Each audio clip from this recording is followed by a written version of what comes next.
Chapter 572. He hated himself for being a step too late. He hated Jiang Zhao for not being able to protect Yi Er even though he had her all to himself. He hated himself for caring so much about the affection of the previous generation. He channeled all his hatred into his fist and punched Jiang Zhao in the face. Jiang Zhao had been in a daze all this time, but he only woke up after being punched twice by Yunwu. When he woke up, he condensed all his anger into violence. He also needed to vent. He had to vent or he would go crazy. Yunwu's fist came down and he screamed in pain, "Jiang Zhao, why don't you die?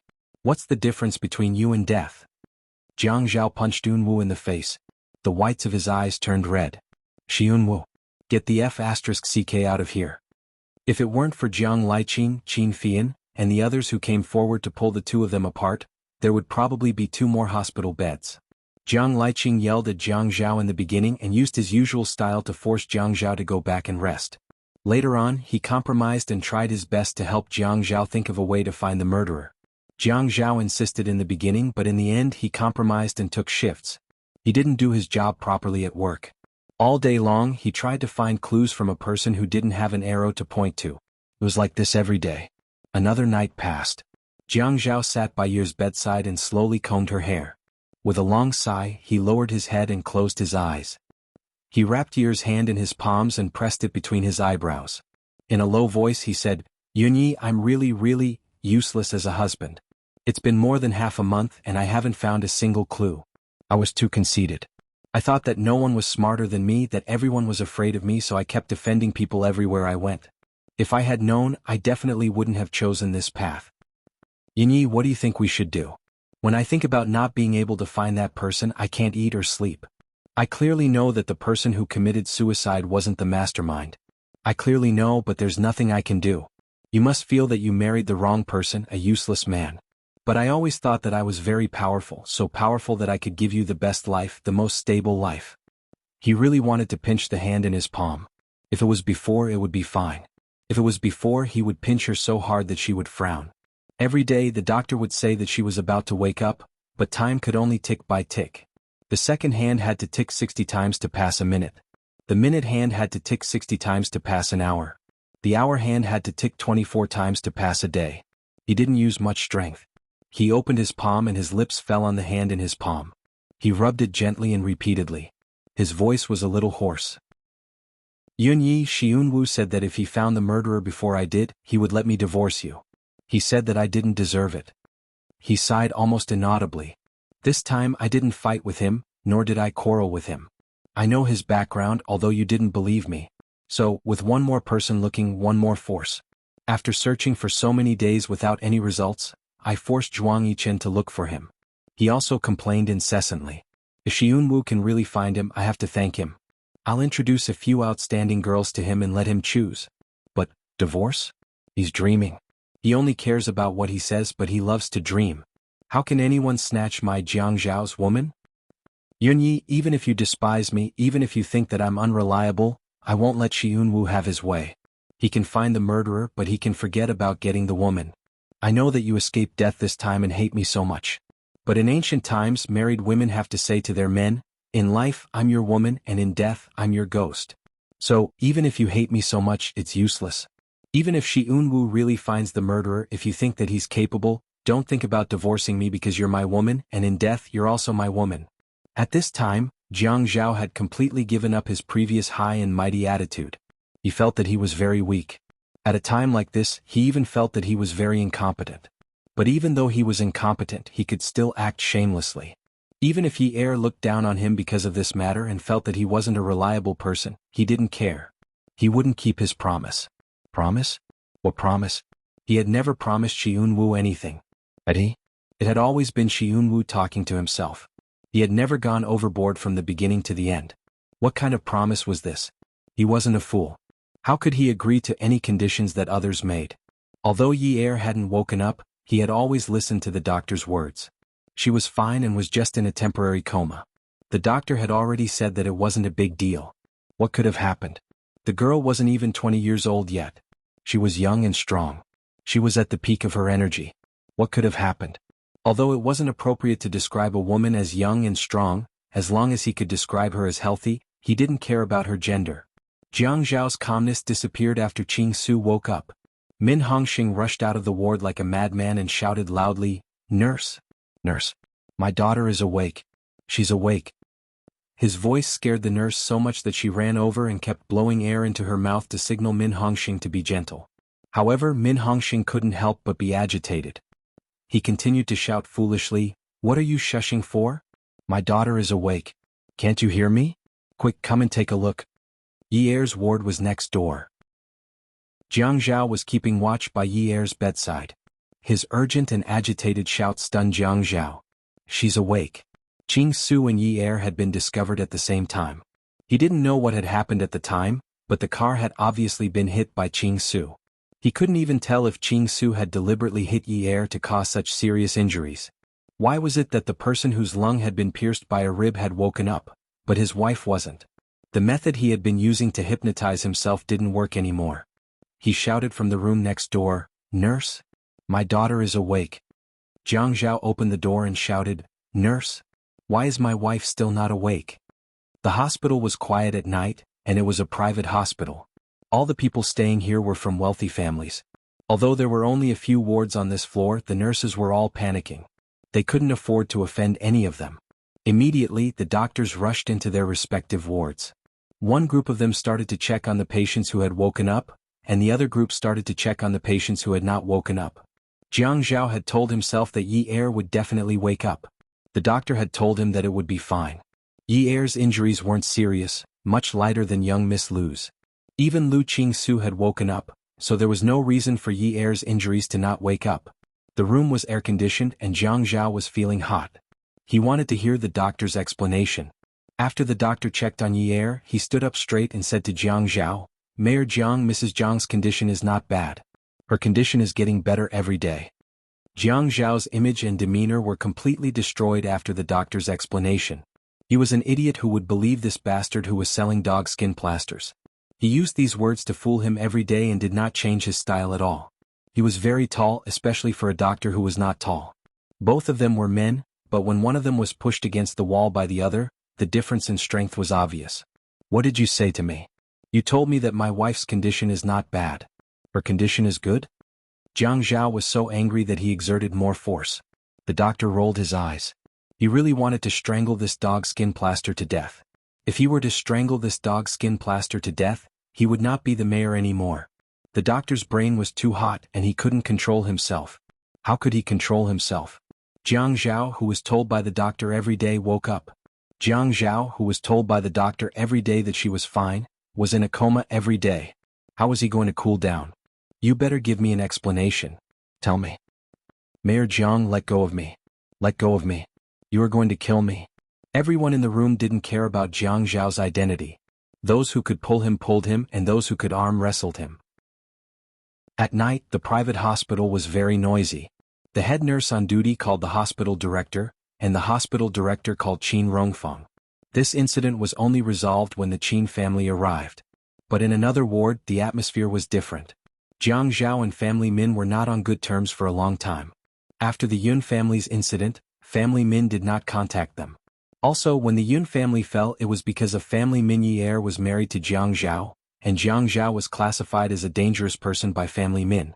That's why even when the incident happened at the same time, the people in the two wards did not contact each other. Min Zikai had wanted to visit Yi Er many times, but he was chased away by Jiang Zhao. At this time he was caught by Min Hongxing and scolded. He scolded Min Zikai for being a good-for-nothing. His own sister was still lying in bed, and he still had the mood to see whether other people's women were dead or alive. What a good-for-nothing bastard. As long as Min Zikai was scolded, as long as it was because of Qing Su, he would hate this little sister even more. Before this little sister appeared, his father had never been so heartless to him. At this time Qing Su woke up. Min Hongxing did not forget to share his joy with his son. He called Min Zikai to tell him that his sister had woken up. Min Zikai coldly hung up the phone. Min Hongxing's coldness did not dampen his spirits. He continued to ask Qing Su what she wanted to eat. What does she want to drink? Then he asked the nurse if she could eat since she had just woken up. Qing Su did not ask for anything. She only asked, "Where is Sister Yi Er? Is she okay?" Min Hongxing was slightly displeased. "Why do you care about her?" His face that had just darkened immediately smiled. He was very gentle. Tell Dad what you want to eat. Qingsu, do you want to eat some porridge? What flavor do you want to eat? Where is Sister Yi'er? Min Hongxing knew that this girl's temper was not easy to persuade, so he could only take a step back. Dad will tell you after you eat something. Qingsu nodded. The patient who had just woken up only drank some porridge. Next door, Min Hongxing's annoying voice kept coming in and out. Even when he asked the servant to prepare porridge, it was as if he wanted everyone on the floor to hear it. Afraid that no one would know that his daughter had woken up, he deliberately opened the door and shouted after the servant had left. Remember, you must make the porridge thicker. Don't eat oil for the side dishes. Even though he knew that the servant had left, he still opened the door again and shouted, prepare a sweet porridge too. Maybe Qingsu likes sweet things. Sweet things will be more energetic. Jiang Zhao was so angry that he wanted to smash something. The person next door was already preparing himself, but his wife showed no signs of waking up. Add Songshu 566. Chapter 573. During this period of time, he had been so neurotic that the whole family had not been able to get a good rest. Earlier, he had caused Grandpa to come to the hospital in the middle of the night. He really felt bad about it, but now that he was hot-headed and mentally unbalanced, he had his old problems again. He wanted to vent his anger on the doctor again. Qin Rongfang immediately pulled Jiang Zhao back. Zhao Zhao, it's not good for you to be so noisy. Although Yi'er is unconscious, she is still conscious. This environment is not quiet, so she won't be able to rest well. Qin Rongfang was wearing a jacket with buttons on the lapels. He was thin to begin with, so when he wore a silver-gray jacket embroidered with flowers, he did not look bloated. When it came to Jiang Zhao, he could only pull and persuade him as much as he could. If he really couldn't, he could only pretend to be sick and have a heart attack. Therefore the whole family was counting on him, this old bag of bones, to subdue Jiang Zhao. He was able to subdue Jiang Zhao, but he was only making use of Jiang Zhao's respect and concern for him. However, the nurse who was changing Yi'er's bag unintentionally said, the moment Miss from the Liu family next door woke up, she didn't ask anything. She just asked, where's Sister Yi'er? Looks like she has a pretty good relationship with Mrs. Jiang. When Jiang Zhao heard this, he immediately quivered. He walked towards the door, pulled it open and walked out. Although Min Hongxing did not wish to interact with Jiang Zhao, he could not openly oppose him. When Jiang Zhao heard what the nurse, Miss, said, he had the thought of asking Qingsu about what had happened. Qingsu was at the scene, so she would definitely have some clues. However, Min Hongxing did not give Jiang Zhao such a chance. His daughter had just woken up and needed a good rest. Her Yunyi had nothing to do with the family Min. It did not matter whether she was dead or alive. Min Hongxing, go out first. Qingsu was not used to her current state. She looked at Jiang Zhao, who was standing at the end of the bed, and wanted to sit up. However, she could not. Once she moved, her chest would hurt. It was so painful that she, who usually did not complain, frowned and felt terrible. Qingsu. Min Hongxing quickly held down Qingsu, who wanted to move. He had long been used to Qingsu calling him by name. At first he was unhappy and even sad, but later he had no choice but to accept it. Qingsu, you have to rest well now. The doctor said that you must not be agitated. Your lungs. Qingsu nodded and said impatiently, I know, but I've been in a coma for so long that I've become moldy. Just let me have a good time. You should rest early. Don't stay by my side. You must be tired, right? Min Hongxing could hardly believe that this was what Qingsu had said. Especially after that, she actually asked him to rest and asked if he was tired. Seeing Min Hongxing so emotional that he was crying, Qingsu said softly, Dad, go out. Okay. Dad will go out now. Call me if you need anything. Dad will come back when you're done talking to Jiang Zhao. Qingsu said, there are nurses. Go back and sleep. Min Hongxing was overwhelmed by his daughter's sudden concern. He was like a child who was flattered and at a loss. I know. I'll stay by your side and watch over you. Can rest assured. After Min Hongxing went out, Qingsu directly called out Jiang Zhao's name. Jiang Zhao. Xia Qian always felt that she was older than Yi. She called Jiang Zhao because of Yi'er's identity. No matter what, she was still Yi'er's elder sister. She didn't call him brother-in-law because she didn't let him down. But Qingsu was just doing it out of habit. She wasn't good at flattering people, and she wasn't good at pleasing people either. As for Jiang Zhao, he was just Yi'er's husband. She didn't need to respect him by calling him mayor or brother. Yes. What do you know? Jiang Zhao was not sure how he should treat Qingsu. He needed to know what happened to Yi Er from a person who was already conscious. But the prerequisite was that Qing Su was not involved in the kidnapping. Otherwise, his efforts would be in vain. I want to know how Sister Yi Er is doing. My dad did not tell me anything.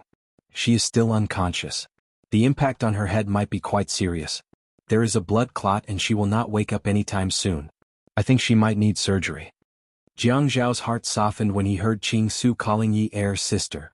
At least, he could hear the concern in Qing Su's voice. Qing Su's brows furrowed.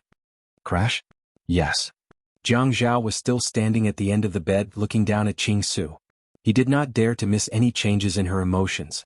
Qing Su suddenly felt guilty and pained. She had good intentions, yet she had caused Yi Er to be in such a miserable state. She took in a long trembling breath. It's all my fault. When I hit that Honda I used a lot of force. If I didn't hit the car like that Yi Er Jie might have been fine.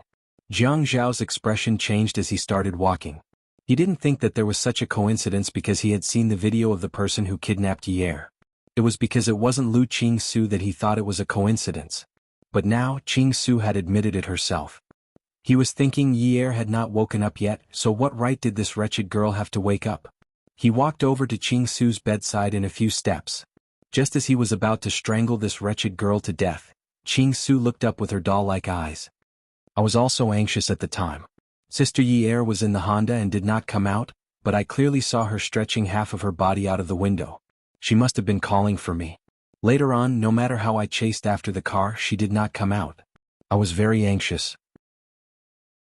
At first I thought it was you who was driving, but later on I realized something was wrong. I was worried that something might have happened to her, so the only thing I could do was to take the man who was driving. Jiang Zhao was very tall. When he bent over, he froze in place. Usually when he was working he looked handsome even when he bent over.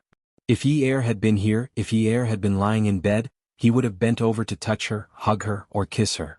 He would have been gentle and affectionate.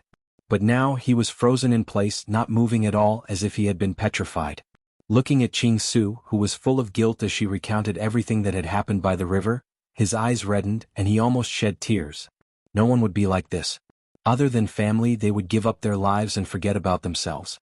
If he had been here at the time, he would have chased after her and risked everything to save Yi Er. That would have been the right thing to do. But Qing Su, the 17-year-old Qing Su, he did not know why she had risked her life to save Yi Er. She had even broken her ribs on the steering wheel and pierced her lungs. Fortunately, they had arrived in time that day. Otherwise, how could she have survived? But what was he thinking just now? He was gauging the heart of a gentleman with the yardstick of a villain. He was suspicious of everyone. Qing Su had just woken up and did not have much energy. Jiang Zhao bent over. She saw that his face was haggard. He looked different from when she had seen him before. His eyes were bloodshot. When he bent over like this, his face hovered above her head.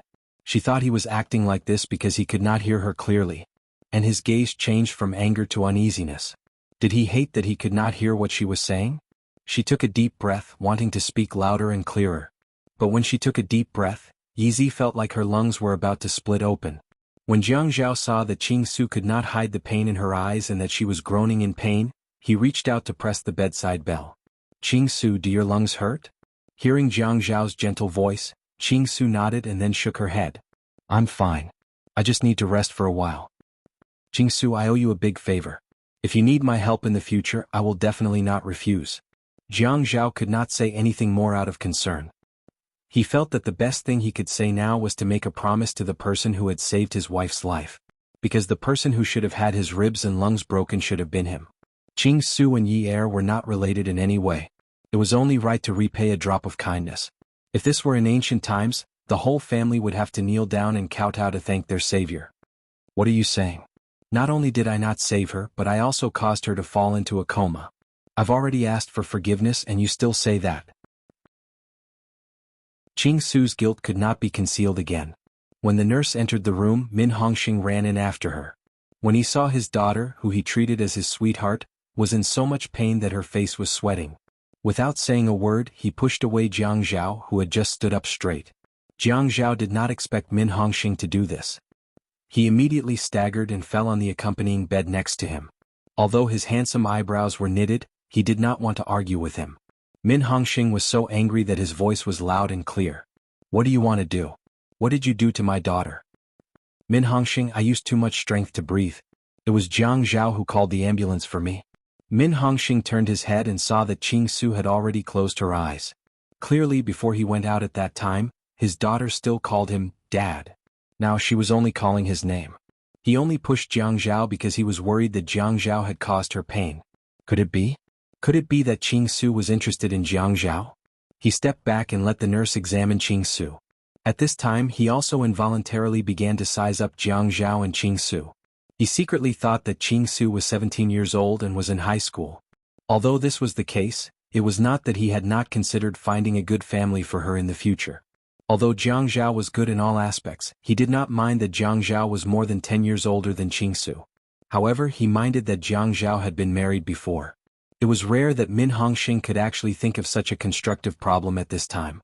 It was also when Min Hongxing's brain was unfortunately in a state of paralysis due to the virus that Jiang Zhao left the room. He could not help much here. Compared to the woman in the next room, what he had for Qing Su's pain was also fake concern. He had now become a person who did not even want to pretend to care. He just casually closed the door to make it easier for the nurses to come in and out. He took a shower and went to sleep. Jiang Zhao wondered if he could take a break from work for a while. Recently his mental state was not very good. Although he was staying in the hospital, he still slept on time. There were nurses and nurses in the hospital. He was here purely to make himself feel more at ease. Sleeping in the hospital, he could not fall into a deep sleep and had messy dreams. Perhaps it was because he thought too much during the day and Qing Su woke up today and could even eat. Jiang Zhao could not convince himself to stay calm no matter what. Dreams were always complicated and long, and sometimes they were fragmented. The air was too far away from him. There was a clear but black river in the middle. It should be very deep to become such a color. He saw her standing on the other side of the river and reached out to her. He told her, "If you want a home, I will give you a home. I will give you all the warmth you want. I will treat you well and always treat you well. Come over quickly." Attention, Songshu 566. Chapter 574. He felt that his hands were numb and his mouth was dry. The woman on the other side of the river just stood there stiffly, not moving at all. She was wearing the white dress that he had bought for her. Her hair was draped over her shoulders, and when the wind blew, the hem of her skirt and hair swayed gently. Her eyes were dull and she really looked like Xiao Longnu who had stayed in an ancient tomb for a long time. In the face of Yi Er's indifference, Jiang Zhao's temper flared up. He looked at the river in front of him and he couldn't cross it. He shouldn't have asked her to come over. Alright, he would go over. But just as he reached the river and was about to swim over, the woman on the other side spoke. When she spoke, her face was full of pain. "I don't love you. I don't love you. Don't come over. Don't come over." Before she even entered the river, it was as if she was drowning. He had said it countless times and he had said it countless times to himself. Anyway, she didn't love him. Anyway, he didn't care. It didn't matter if she didn't love him. Anyway, she could only be with him. He didn't mind those bullsh** T feelings and love. It wasn't like he could eat it. "It's okay. You can be at ease as Mrs. Jiang. It's okay. Don't feel like you're in pain. I didn't ask you to love me. I don't mind. Don't come over. Let me be at ease. Let me be free." There was no sound on the surface of the river. Her weak voice came from the other side. When it came, it sounded like it came from the water. He couldn't even hear the ups and downs in her words. There were no ups and downs at all. Only her gently furrowed brows told him that she was really in pain. That kind of pain spread from her eyes to her eyebrows, and then slowly flowed to her entire body. That kind of sadness and pain seemed to have suddenly come from hell. It turned blood red and flowed all over her body. He watched helplessly as her white dress was dyed a bright red from the pain. It was on her arms, face and everywhere. He jumped into the river and swam towards her. He thought that even if he tortured each other with her, even if she struggled in pain until her entire body was covered in blood, he would not let go. It did not matter if it was dyed red. There was a river here, he would wash her clean. Suddenly, there seemed to be many seaweeds growing in the river. The seaweeds swayed their waists in the water and reached out their slender hands, trying to grab his legs. At this time he only cared about using brute force to swim to the other side. The seaweeds that wrapped around his ankles were pulled apart by him every time. His eyes were above the water, watching the woman in blood slowly turn around without any reluctance. More and more seaweed grew on his legs and he could no longer kick them. The things in front of him turned into fish, prawns and black seaweed. He flipped over and looked up. Some sunlight pierced through the water surface. He looked at the sun on the water surface, and it was divided into many pieces. The clear river water slowly turned red from the shore. Their breaths were accompanied by large bubbles coming out of their mouths as they sank deeper into the water. Suddenly he felt something fall from the river and the water pressure around him changed. He suddenly opened his eyes. The person who fell from the shore was blood red. She was immersed in the water and her dress slowly turned white. The redness on her face and hands also slowly faded. However, her eyes were empty. She looked in his direction as if she had been freed from the pain. She sank even faster than him. The white dress in the water puffed up, like a cloud floating in the sky. Yun Yi. He called out to her, but his mouth was full of bubbles. There was no sound, only bubbles appearing and disappearing. He wanted to swim over with all his might. He bent down and pulled the seaweed on his legs. He thought that she was going to die. He thought that he was going to die too. If that was really the case, it would be good to die together with her. He didn't expect that the urge to die together would be so strong. When he stretched his limbs and swam over, the seaweed seemed to open a path for him. However, when he hugged his woman, he became greedy again. What was so good about dying? He wouldn't feel anything if he died. It was better to live together. However, he was exhausted. It was a little strenuous to carry the woman who had no strength at all. When he was about to reach the water surface, he couldn't swim anymore. He thought that he should let her go out to the water surface to take a breath. He lifted her up, but he was sinking. Suddenly, he saw her jump out of the water like a fish and swim further and further away from him. He thought that she must have been freed. Some people said that you couldn't see the tears of a fish because the fish lived in the water. She left and didn't even look back. She definitely couldn't see him. Even if she turned back, she definitely couldn't see him because he was in the water. The southern home was a small high-rise duplex. Jolie lived here. She got out of bed and started washing up and putting on makeup. There was another man sleeping on the bed. It was Yuan Shichang. Yuan Shichang asked as he put on his clothes, "It's so early. Where are you going shopping?" Jolie reached out her fair and tender hands and patted the moisturizer on her face. "No, who's shopping every day? I'm going to the hospital to see Yi Er today." The latter half of her sentence was a little cold. Yuan Shichang threw the tie in his hand and said loudly, "Didn't I say? You're not allowed to go." Jolie didn't take Yuan Shichang's violence seriously. She squeezed some lotion on the back of her hand and rubbed it on her face bit by bit. As she rubbed, she gently patted it with her fingertips and rolled her eyes at the man in the mirror. "Why do you care? Don't bother about my business. I have to go to the hospital today no matter what. When Yi Er was in trouble, Jiang Zhao already called to inform me that you didn't allow me to go. The more I think about it these past few days, the more I feel that something is wrong. Jiang Zhao didn't even call me after the incident. I called Yun Hongwei to talk to Si Jia, but Si Jia ignored me. How can there be someone like you in this world? Yi Er is my biological daughter. Shouldn't I go and see her at this time?" Jolie sniffled and pulled out another tissue. She closed her eyes and pressed the tissue against her face, wetting a small patch. "Crying? What did I say?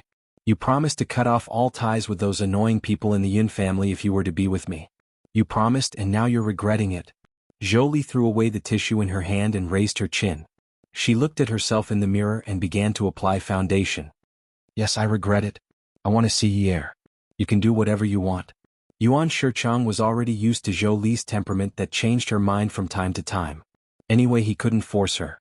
He turned around and picked up the tie that he had thrown on the bed and tied it. "Go and see her. Go and see if she has tubes all over her body. You'd better help her and let her see the King of Hell. It's better if she sees the King of Hell. That way it'll be easy for you to get custody of Si Jia. I don't believe that Jiang Zhao will care about a dead person's brother and father. Yun Hongwei can only continue to go to jail." Just as he finished speaking, Jolie smashed the foundation bottle in her hand hard on the back of Yuan Shichang's head with a bang. Yuan Shichang turned around in pain and saw that Jolie had already stood up and turned to face him.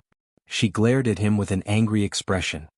"Yuan Shichang, how many times have I told you not to talk about Yi Er? You actually have such bad intentions. Jolie, don't be ungrateful. Everything you eat and use belongs to me, Yuan Shichang. Yes, fortunately this house is under my name. Get out of here right now." When Yuan Shichang saw that Jolie was serious, he clenched his fists and stopped being angry. "Okay, I was wrong. I shouldn't have talked about your daughter. If you want to see her, then go. This should be fine, right? Just go home early. Jolie turned around and sat down to continue tidying up and putting on makeup. Yuan Shichang reached out and touched the back of his head. There was actually a big bump. This damned woman was really heavy-handed. Jiang Zhao felt as if he had been tied up by seaweed again. He couldn't move at all. He kept looking at the sun above his head. The light was not glaring at all. It was peaceful and serene. The bubbles in his mouth changed from big bubbles to small bubbles that he couldn't see clearly. He only knew that it was difficult for him to move his chest. Jolie entered the ward and saw that Jiang Zhao was sleeping with his head covered. She did not feel that there was anything worth avoiding. She wanted to ask about Yi Er's situation, so she pulled away Jiang Zhao's blanket. When she pulled it away, she saw that his face was covered in sweat. There were even water stains at the corners of his eyes. His face was a little pale. She was shocked. She quickly pushed him a few times. Jiang Zhao, are you sick? Next to them was her daughter's bed.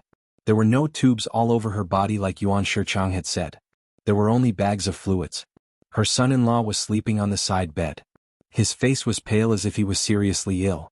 Her heart was being squeezed. After Jiang Zhao was pushed awake, he sat up. His eyes looked in Jolie's direction, but his gaze seemed to penetrate Jolie and look further away. Suddenly he remembered the dream and lifted the blanket. Where's Yunyi? Jolie was puzzled. She's on the hospital bed. Jiang Zhao stopped preparing to put on his shoes and looked at the person lying motionless on the hospital bed. His face was wet with sweat and his eyes were slightly red. Thinking about the dream, his body suddenly trembled. Before he could put his feet into his shoes, he took 2 steps to the bedside.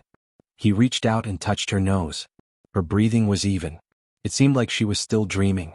He heaved a sigh of relief. What flashed in front of his eyes was her sad and painful expression. It was still those weak words. She said that she did not want him. His mind was still thinking about the silk dress that had turned blood red. He watched her collapse. She said that she wanted to be free. He started to breathe heavily again, panting heavily. It was clearly just a dream, but the pain in his heart was unbearable. He had heard of some cases where patients with serious illnesses did not want to receive treatment anymore because they could no longer bear the pain caused by treatment. Those people wanted to be free all the time. They wanted to go to heaven where they could be free without drugs or machines. Was this dream given to him by Yi Er? But the doctor said that she was fine. She was only in a temporary coma. The doctor said that everything was fine. Until now, she had not undergone any major treatment. The doctor also said that the blood clot in her head did not necessarily require surgery. It could be treated with physical therapy. He did not let her suffer a lot. He also could not bear for her to suffer. What did she mean by free? He reached out and touched the 4 bag by her bedside. It was full again. The nurse must have asked the nurse to come and change it in the middle of the night. He traced the 4 bag down and touched the roller to slow down the drip. He wanted to give her less pain. Other than this, he did not know how to reduce her pain. Perhaps she was really like what Grandpa said. She was conscious. She needed to rest. He did not know where the needle hole on the back of his hand was. She must have felt it. Jiang Zhao, don't cry. Yi Er will be fine. Jolie was a little angry at Jiang Zhao for not calling her. Later she realized that his gaze was always on things related to Yi Er. She did not know where his mind had wandered. She just kept crying and did not make a sound. Jiang Zhao was stunned by Jolie's call. When he came back to his senses, he saw that Jolie was very blurry. He reached out and touched his face. He did not know if it was sweat or tears. Awesome novel Xinwu 799. Chapter 575. Jiang Zhao, Yi Er will be fine. Jiang Zhao did not feel that he had lost his composure. He did not even glance at the radiant Jolie and coldly replied, "Okay." She turned her back, bent over, and wiped her tears on the blanket that Yi Er was covering. She said angrily, "I'm wearing such an expensive suit and yet I'm wiping your tears on your blanket. You're lucky that I'm wiping my tears on your blanket." It was as if Yi Er was still awake at this moment. They were usually like this and could not help but say some nasty things. Jiang Zhao's indifference towards Jolie was not intentional. He really did not take Jolie seriously. In the beginning he called Jolie and told her about Yi Er's situation. Jolie agreed to come over to take a look, but she did not even respond. He called again to confirm, but in the end she simply said that she had something to do. Forget it. It was good that she did not have a mother. He did not have to worry so much. In the future he would persuade Yi Er not to care about these things. With his father and brother around he would still feel like a family. How could this woman, Jolie, be a woman who could give others warmth? Jiang Zhao, I'm here to see Yi Er. At this moment, Zhou felt that when Jiang Zhao did not respect her, she was actually inferior to a guest standing here. Okay, you see, she's still sleeping. When she wakes up another day, I'll call you. Jiang Zhao leaned over Yi Er weakly. He really wanted to throw her into the bathtub and give her a good bath. Zhou was furious. When Yi Er was awake in the past, Jiang Zhao would call her mom hypocritically. Now, not only did he ask her to leave, but he also directly used the word you instead. Zhou only appeared after such a long time.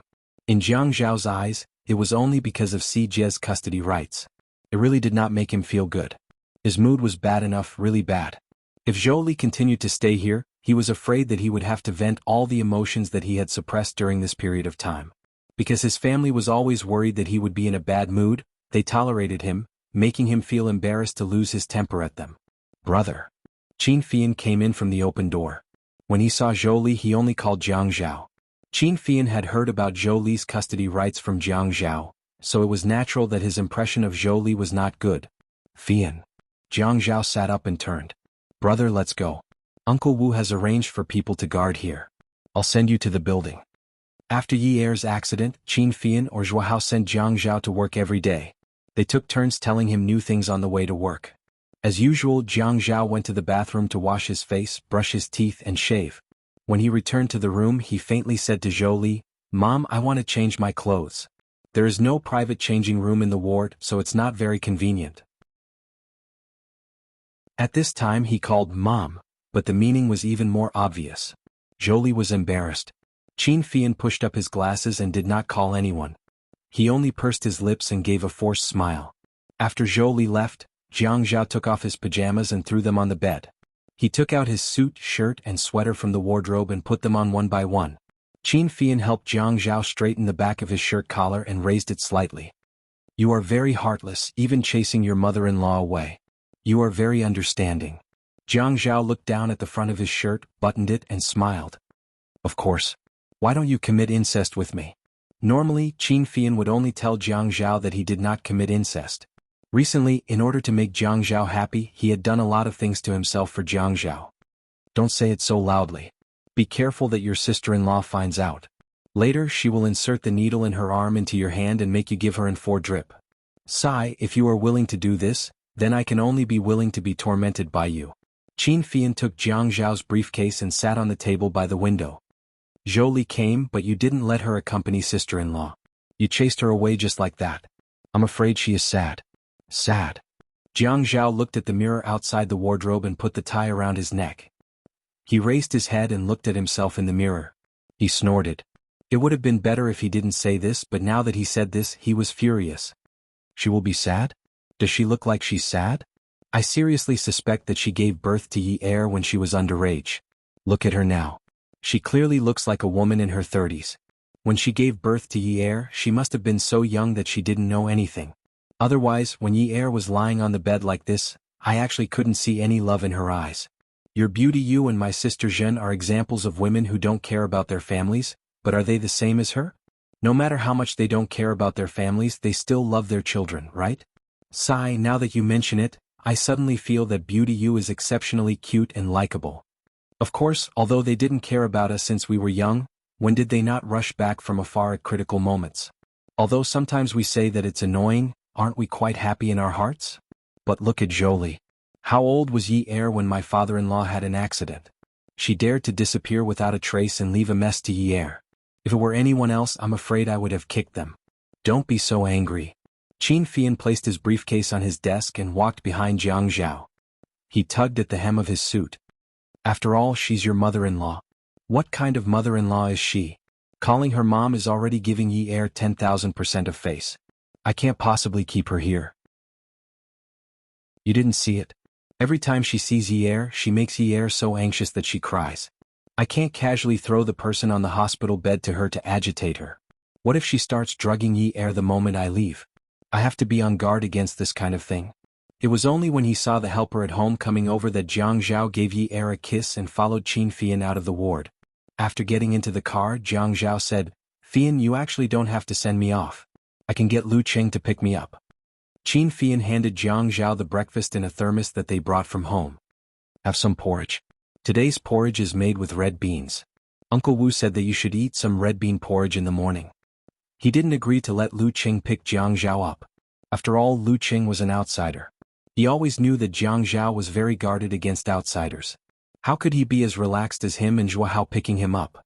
When he was with them, Jiang Zhao would still joke around. If he was with his colleagues, he would probably be even more depressed. Grandfather had reminded him many times that he must not let Jiang Zhao be depressed. Aunt and uncle would always thank him and Zhua Hao. They said that it was good that they had so many brothers. If there was anything, everyone could help. Actually, in private, the elders all complained about Yi Er.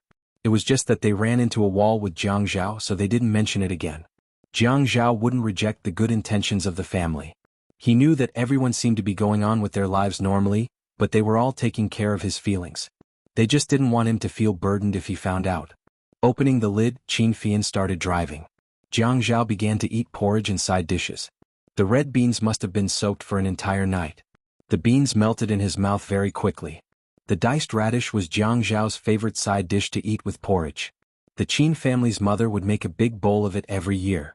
The diced radish made a crisp sound in his mouth when he bit it. Qin Fian had been driving slowly. In addition, it was in the morning, so he couldn't go faster even if he wanted to. Jiang Zhao had developed a habit of eating in the car every day. Qin Fian glanced at the man in the passenger's seat at the red light. He was really sloppy and scared. If it were in the past, even if you beat him to death, he wouldn't eat in the car no matter how busy he was. Jiang Zhao cared a lot about his image. Now he didn't care about it at all. Jiang Zhao never ate in the ward. The Qin family would send food to him. Otherwise, he would eat in the car on the way to work. If it was lunch break, he would eat in the lounge.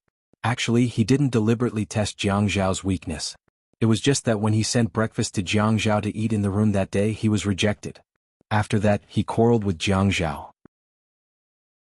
In the end, Jiang Zhao's eyes were a little red.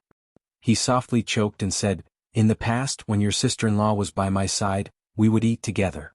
If she had some awareness and knew that I was eating alone and didn't let her eat, she would be very sad." From then on, Qin Fian didn't bring breakfast upstairs anymore. He just threw it in the car. After getting in the car, he drove alone and ate breakfast alone. After Jiang Zhao finished his breakfast, he closed the lid and put the thermos on the back seat to save space. He wiped his mouth with a tissue and threw it into a small paper bag in the car door. "Fian, last time I told you about the coastline, did you pay attention to it?" Qin Fian nodded. "Yes. Recently, the coastline has been causing trouble. It seems to be getting bigger and bigger." Jiang Zhao leaned back and stretched his back. He hadn't exercised in a long time and felt that his back was very tired. "What else do you know?" Qin Fian knew that Jiang Zhao wouldn't tell him this for no reason. When he glanced over, he just happened to catch a glimpse of the man in the front passenger seat. His handsome face was solemn. He knew that he must have some secrets. His devilish face gently curved into a smile. The hand holding the steering wheel tapped lightly as he searched for all the information he knew. Zhuang Yifeng is probably at a disadvantage this time. Now there's a wave of cancellations.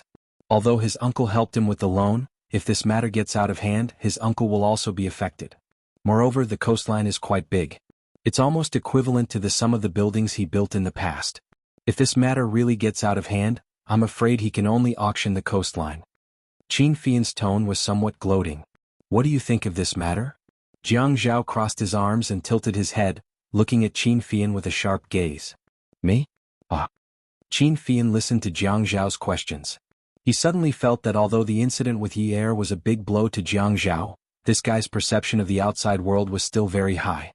"You want to eat it?" Jiang Zhao's eyebrows were like knives, filled with a cold aura. Add Xingwu 799. Chapter 576. Brother, you're so smart. I wanted to give you a surprise. Qin Fian smiled shamelessly. The coastline is in a good location. I've also checked the foundation of the building and the construction of the building. It's not a shoddy construction. Not only that, it's also considered a very good real estate project. So I think it's a good deal for me to buy it. "Fian, you can't eat this plate." "Because Chen wants this plate?" Qin Fian's voice was slightly stiff. This was not his usual attitude. It was not casual and unruly enough. The too serious Qin Fian was not suitable for such a flashy outfit. Although he was wearing a gray checkered suit, he wore a fruit green sweater which made the gray a bright color. He knew that Zhuang Yichen and Zhuang Yichen had always been at odds with each other. The two brothers had been fighting for many years. As long as it was something that belonged to Zhuang Yichen would want to buy it. However, business was always about maximizing profits. There was no reason for him to give up such a big piece of fat meat. Besides, if it was an auction, it would be a fair competition. He always knew that Zhuang Yichen and Jiang Zhao had always been on good terms. Could it be that Jiang Zhao wanted to help Zhuang Yichen? Jiang Zhao said, "There's a big problem with this plate now. If you get it, I'm afraid you won't be able to clean up your mess in the future. Zhuang Yichen knows that you want this plate. He won't fight with you. But if you buy this plate now, not only will you give Zhuang Yichen a chance to make a comeback, you'll also spend more money. Why bother? Zhuang Yichen already wants to auction it now?" Qin Fian did not expect things to turn out this way. His information was considered rather secretive. He did not expect Zhuang Yifeng to already be thinking about the auction. The Zhuang family could not hold on anymore? Jiang Zhao nodded. Right now, his uncle is already under investigation. This plate is related to the secret connections of many government officials. Zhuang Yifeng couldn't have set up such a big plate on his own. Whether it's the supervisor or the planning department, everything is involved. If you take over this plate so quickly, that nest of wolf feces might stain your body. If you want to stain it, wait for me and Zhuang Yichen to clean it up before you do it. Otherwise, you won't even be able to spit it out when the time comes. Qin Fian was driving. "Brother, why are you only telling me now? I never thought that you would be interested in Zhuang Yifeng's things. After all, you always knew that Yichen had always wanted to snatch Zhuang Yifeng's things. Yichen came to me about this matter. He said that he didn't want to get you into trouble because of his family matters. Regarding this matter, you should bide your time and not make a move first." "Okay." Qin Fian licked his lips. "Brother, do you need my help with Yichen's matter?" Jiang Zhao shook his head. "Don't butt in. I can't quit even if I want to. His matters are really King nerve-wracking. Because I was careless in making friends with him. I have to be careful about everything when dealing with his matters. It's fortunate that he has enough perseverance and ruthlessness. Otherwise, a bunch of bad guys would rush out and tear me into pieces." Qin Fian knew that Jiang Zhao was deliberately exaggerating, so he played along and said, "You can just cut ties with him." "Yeah, I have the same idea. Then I'll wait for him to report me and say that I'm in cahoots with his official business. So he's so sinister. That's why I'll only set him up. Otherwise I'll be at a loss." Qin Fian thought to himself, "Next time before I do something big I'll have to discuss it with Jiang Zhao. Most of the information that I have came from this building. I wanted to make a big profit but I almost got myself into trouble." "Brother, when are you going to give me some benefits as a driver?" "Benefits? You still want that piece of land in 326? That piece of land was not only a thorn in Qin Fian's heart, it was also a thorn in Jiang Zhao's heart. He knew that Shi Yunwu was a person who knew how to hide, but after all he was only 20 years old. He probably inherited Shi Jintian's ruthlessness, or else he wouldn't have been able to tolerate it so well. However, he was so good at running a business. He had only been in Sea City for less than 3 years, and even when he was working at Shi Empire he was a slacker. It was only a few months ago that he officially joined the Qin group. Once he got in, he was already familiar with the hidden rules of China's government. He easily made connections and got that piece of land in 326 at a cheap price. After that, a series of people were fired and interrogated, but none of them dragged Shi Empire into it. They only said that there was a problem with their data when they were doing the report. When it came to data, it was possible for one person to make a mistake, but how was it possible for all of them to make a mistake? Based on his methods, it was possible that he could turn a piece of land into the king of the land. He was not to be underestimated. Qin Fian waved his hands and placed them back on the steering wheel. "I'm not going to think about it anymore. The Shi family has taken it, so what else can I think about? Even if it's not the Shi family, it's a done deal, so it's pointless for me to think about it. Have I been having a bad year these past few months? Everything seems to go wrong. Ever since I took over the Qin group, I haven't been as unlucky as I have been these past few months. I don't even know what I'm asking for. People in business like to worship the Lord Guan Yu, so naturally they were superstitious. There were many superstitions among government officials as well." Jiang Zhao thought about it and it did make sense. Fei Yin had always been a smart person. Fei Yin had mentioned that he wanted to buy that piece of land in 326 after the subway changed its route. Initially he wanted to buy it for a cheap price to build a hotel, but then there was Shi Yunwu's conspiracy, so he was unable to buy it. The shoreline was a good place, but due to the complicated relationships between government officials and businessmen, he had to give it up. "Fei Yin, Why don't you go to Hong Kong and find a fortune teller?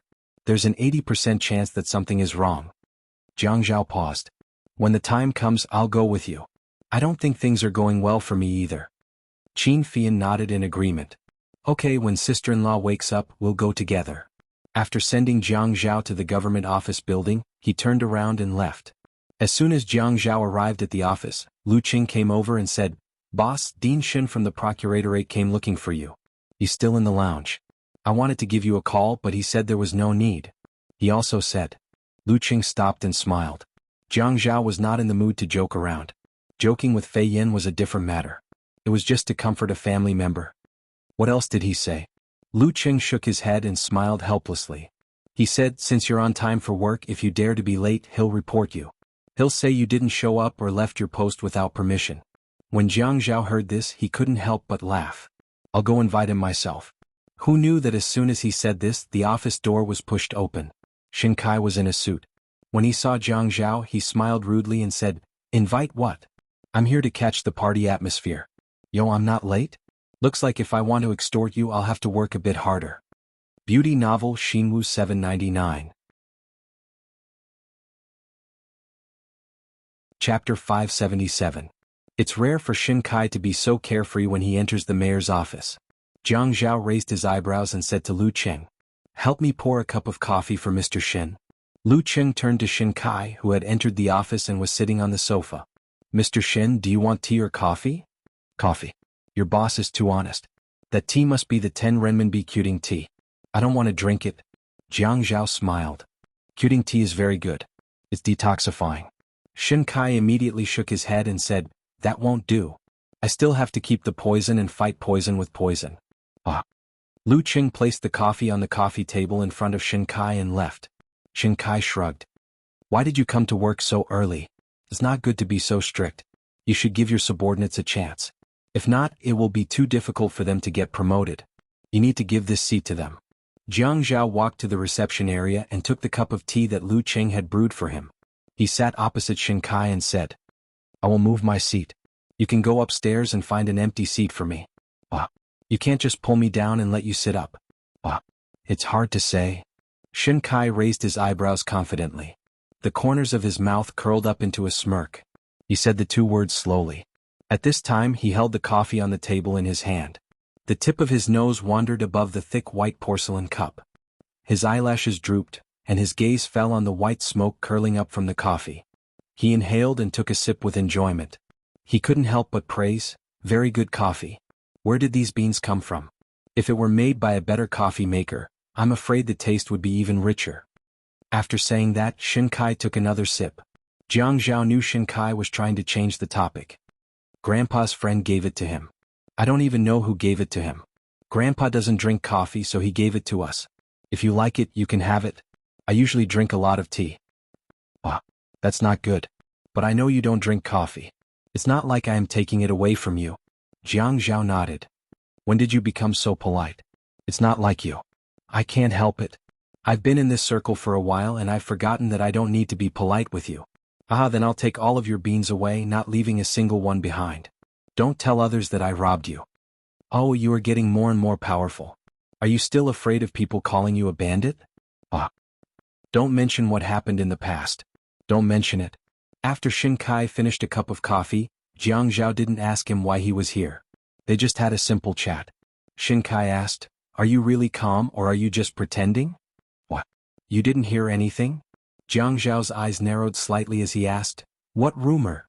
Shin Kai placed both his hands on his knees, his 10 fingers drumming on his knees without any rhyme or reason. Right now, Yun Shicheng's case has been brought up again and the higher-ups are paying attention to it. Furthermore, I specifically went to find out more about it and someone handed over the information. Yun Shicheng's parole for medical treatment is more or less complete and his body has already recovered. Furthermore, the government's authoritative hospital will conduct an examination on his body. Furthermore, the matters of his previous business dealings have all been dug up. In business, how many of them are pure and simple? More or less, they will interact with each other. Otherwise, how can they survive? I feel that someone wants to kill him. You really didn't hear anything about this? Jiang Zhao's eyes narrowed again. Then his brows furrowed. His originally relaxed posture became somewhat stiff. The things that appeared in his mind slowly emerged. I really didn't hear anything. You came to tell me about this, so I don't need to hide it from you. His thoughts were in a mess, but he still tried to organize them. He added, and you also know that the functions of the prosecutor's office are different from ours. On the surface you guys are above the government, so it's normal that you know many things but I don't. What's more, this matter is related to my father-in-law. It's clear that someone is avoiding my line of sight to do this. How could I have known this information in the first place? Shin Kai nodded, but he couldn't help but joke. You say that the prosecutor's office is amazing, but aren't they still enslaved by you guys? They are restricted everywhere. Jiang Zhao said. China's characteristics are currently at this stage. You and I can't change it. We can only adapt. How far has my father-in-law's case gone? Is it convenient for you to tell me? When Jiang Zhao asked this question, he was still very cautious. The prosecutor's office was not like other agencies. Many things were classified as confidential. His political status was also here. If Shin Kai clearly wanted to help him, naturally he didn't have to worry. What if he set him up? If he asked about some of the prosecutor's office's secrets, wouldn't he be looking for trouble for himself? You're still so guarded against people. If I didn't plan to tell you, would there be any point in coming here early in the morning and failing to extort you? Shin Kai said unhappily. I'm not being guarded. I'm just afraid that it'll be difficult for you. Shin Kai shrugged and looked like he didn't care. What's difficult about it?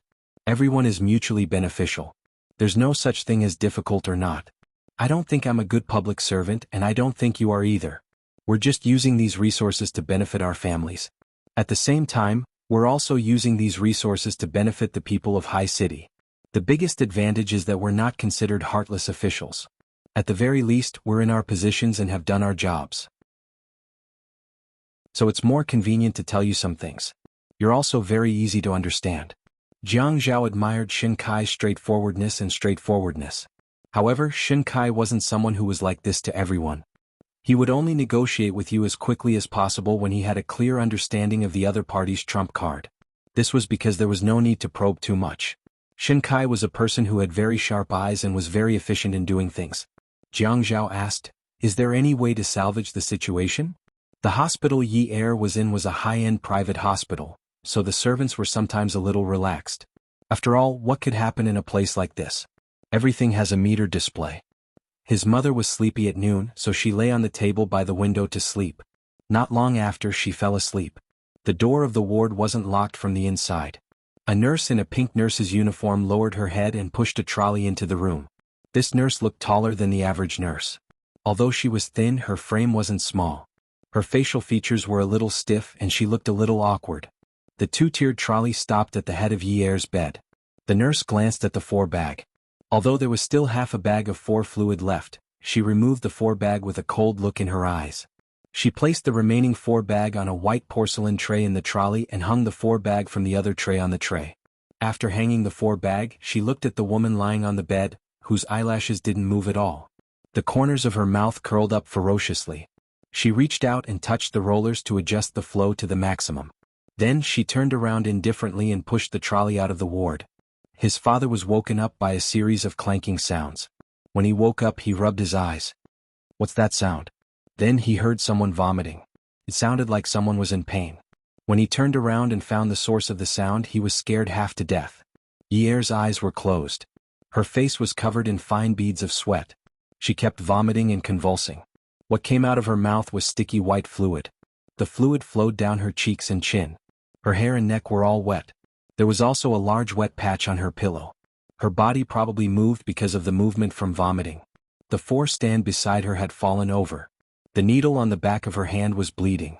Her hand was hanging by the side of the bed. Blood dripped down. It was just a needle hole. Why was there so much blood? Was the wound strained by the needle? She quickly ran over to get a towel to clean up the vomit. As she shouted for the nurse, she took out her phone and called Jiang Zhao. When she called, she was trembling in fear. She knew that Jiang Zhao probably wanted to kill someone. Her voice trembled and sounded like she was about to cry. Young Master Zhao, it's bad. It's bad. Young madam is in big trouble. Jiang Zhao was talking to Shin Kai when his phone rang. He looked at the number and raised his phone gently. He said to Shin Kai, I'll take this call first. Shin Kai raised his hand and said, It's okay. You take it first. When the call was picked up, it was the familiar voice of his mother, but she was already crying. Young Master Zhao, it's bad. It's bad. Young madam is in big trouble. She's vomiting and convulsing. He just told Shin Kai that it was an emergency and ran out of the building. He went straight to the parking lot to get his car and rushed onto the road. As he drove, he called to ask about the situation. How long had he been gone? His hands held the steering wheel as if he was holding the neck of his mother. He always told them to be careful. How could she be so careless when she went to sleep without informing the nurse? A mother who had served the Qin family for 20 years was actually so careless. A person who was already unconscious was sent to the emergency room again. What kind of F***king life was this? Was this still a life for humans? He sucked in a long, trembling breath with all his might. You're the F***king jinx in my life. You were born just to subdue me. Can't you just let me live in peace for a single day? Of all the people you could drug, you had to find me. Of all the people you could find to sleep with, you had to find me. I owed you in my past life. I F***king owe you. After he finished cursing, he punched the steering wheel hard. The loudspeaker raised its head to the sky and let out a long cry, expressing its owner's grief and anger. He owed her. That was why she tortured him like this. She tortured him so much that he wished he had never known her. If he had never known her, he wouldn't have to live in fear all day long. If he hadn't known her, he wouldn't have to be like this. He couldn't calm down and do anything. He was still so young. He could already see the end of his career. It was all because of her. She dragged down her family alone and almost dragged him down. But she was already about to drag him down, and he still F***king went to the dark side to solve a bunch of problems in her family. He owed her. That was why he was so stupid as to willingly jump into her fire pit. Now that he was burning all over, he still F***king refused to come out of the fire pit. He was already so miserable, but she still couldn't lie down properly. What did she want to do? She wanted to torture him until he went crazy. She would be satisfied. This D***mn woman. She would never let him have peace of mind. Jiang Zhao sniffed. He didn't care about the traffic lights. God must be joking with him. A person who only relied on nutrient solutions to stay alive was still in the emergency room? What a joke. He was already like this. Why was he still in the emergency room? He punched the steering wheel again. Just then, a pedestrian crossed the zebra crossing. Hearing the horn, he immediately retracted his foot that was about to run the red light. Jiang Zhao drove the car and rushed over the zebra crossing. He spat. Are you colorblind? You don't even look at the traffic lights? You're courting death. The car drove into the outpatient clinic building. He didn't park in the parking lot. He left it at the entrance and rushed into the building. He pressed the elevator. 4th floor, emergency room. When the old lady saw Jiang Zhao running over, she immediately cried. She didn't have much feelings for Yi, but she had watched Jiang Zhao grow up. At this time, she cried out of fear and her heart ached for Jiang Zhao's appearance. He clearly looked meticulous, but no matter how you looked at him, he looked disheveled. Her tears gushed out. Young Master Zhao, I'm sorry. I didn't mean to. Jiang Zhao rushed to the emergency room door and asked the nurse at the door, how is it? The doctor is not out yet. He still doesn't know the situation. When he heard this, he vented all his anger on the nurse, who had been taking care of him since he was a teenager. His voice was like a fire burning in his throat. You don't know the situation? If you don't know the situation, why don't you go in and ask? Why are you still standing here? Mayor Jiang, lower your voice. The nurse was scolded by Jiang Zhao, and she could only persuade him softly. Qin Zhen and Qin Fian arrived one after another. The Qin family's old lady's status was not low, and the Qin family had always respected the servants. But Qin Zhen could not help but scold her. Xiaoli, you have been working for the Qin family for more than 20 years. How can you be so foolish? Have you forgotten your responsibilities? The old lady was in her 40s, but she looked much older than Qin Zhen. She must be very tired. I also don't know why I felt so sleepy today. I am not used to taking afternoon naps in the past. Actually, I did not do anything today. But I was so sleepy that I could not open my eyes. My head was on the table and I wanted to sleep. Although Qin Zhen was young, she was also in her 50s. When she was stern, she would scold her. Stop looking for excuses. You caused such a big mistake and you still want to find excuses. Qin Fian pulled the agitated Jiang Zhao back. He wanted to distract him. Over the phone, Auntie Li said that sister-in-law kept vomiting and even pulled down the 4 stand. Brother, wasn't sister-in-law unconscious all this while? How can she pull down the floor stand and vomit? What's wrong with her? Jiang Zhao rubbed his face. I don't know. When he let go of Feng Yu, he stared at the nurse at the door of the emergency room. What's the reason? Even if our helpers did not notice the patient's abnormality in time, you all still don't know what's wrong with her? The nurse did not know what was going on. She was still in the emergency room and they did not know what was going on. She explained timidly. Mayor Jiang, I don't know. It's true. I am just waiting here to inform the attending doctor or run errands to the blood bank. But from Mrs. Jiang's reaction, I feel that she should be resisting the medication. The nurse was not very experienced and she quickly told Feng Yu what she thought. Jiang Zhao immediately turned and looked at Qin Fian. Qin Fian quickly ran to the hospital and found Yi Er's ward. There were still bags of medication on the floor. Maybe they did not have time to clean up the mess earlier. Feng Yu took the list of medication from the bookshelf at the end of the bed and compared it with the medicine bottle on the table. He repeated the same thing twice and took out his phone to take a photo of the list and the medicine bag. Returning to the resuscitation room, he told Jiang Zhao about some of the abnormalities he had discovered. Jiang Zhao raised his hand and pressed against his forehead. The door of the emergency room suddenly opened, and Jiang Zhao regained his senses. He walked over and stood in front of the doctor.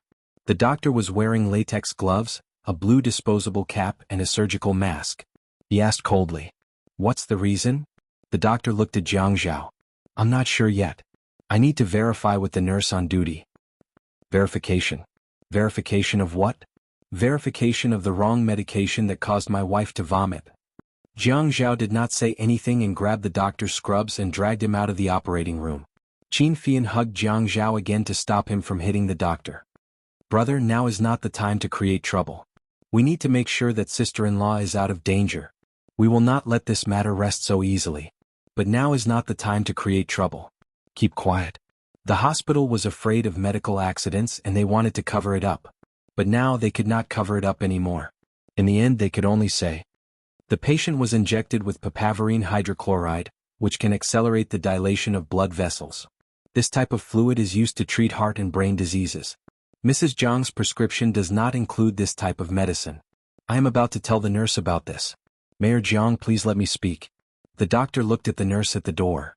Call the head nurse over. What Jiang Zhao had was brute force. Right now, he felt like he was a person who had been forcefully injected with some kind of evil force. He could not control this kind of power, and if he did not vent it out, he would go berserk and die a horrible death. But Qin Fian also used his strength to control him. Mayor Jiang, Mrs. Jiang is fine now. Although the wrong medication had caused her to vomit, luckily she was rescued in time. She might wake up because of her reaction. Jiang Zhao, who was being hugged by Qin Fian, was stunned. The evil energy in his body seemed to be controlled temporarily. He looked at the doctor and asked, "Is what you said true?" The doctor was frightened by Jiang Zhao's action just now, but he still had to maintain the calmness that a doctor should have. He just took a step back without leaving a trace. He was intimidated by Jiang Zhao's pressure and took another step back. Mayor Jiang, Mrs. Jiang had been injected with the wrong medication. This medication is used to dilate the blood vessels of patients with cardiovascular diseases. Using the wrong medication will cause the patient to reject the medication. But it was this rejection that caused the patient to have a strong reaction. This reaction might cause the patient to wake up. Just now the patient could speak and her limbs were moving. This means that she is no longer in a coma. Jiang Zhao was surprised when he heard what the doctor said. He was surprised that Yi Er was going to wake up. But the more he listened, the more he felt something was not right. What was wrong? The doctor seemed to be avoiding the main point. What did rejection mean? It was like a person who did not feel anything. If he gave her an electric shock, she would jump a little. Can this be considered waking her up? Jiang Zhao was angered by the way the doctor spoke. But Qin Fian did not want to let go. Qin Fian naturally wouldn't let go. There was already a doctor inside who was being treated. If they fought at this time and hurt a doctor, it would be troublesome. But when he turned his head, he saw Qin Zhen holding her hand and looking at them with a cold face. She didn't say a word and didn't have any intention of persuading them. Qin Fian was puzzled. Was he being a busybody? Looking at his aunt's expression, she was letting Jiang Zhao to fight. Or was his aunt confident that he could handle this situation? She was like a mother who did not do anything for her son. This was her biological son. Her biological son was about to go crazy. How could she calmly stand aside and watch the show? Qin Jin met Qin Fian's eyes, raised her chin and pouted. Let go? His aunt actually told him to let go. After releasing her, she immediately dodged to Qin Jin's side. Without turning around, she heard the sound of a fist hitting someone's stomach from behind. She pretended not to see anything. The young nurse went to inform the head nurse. Other than the few of them, there was no one else in the corridor. Aunt, what do you mean by this? Qin Jin sighed and glanced at her son who was hitting someone. She looked calmly at Qin Fian and said softly, Fian, you have to find a chance to let your brother vent.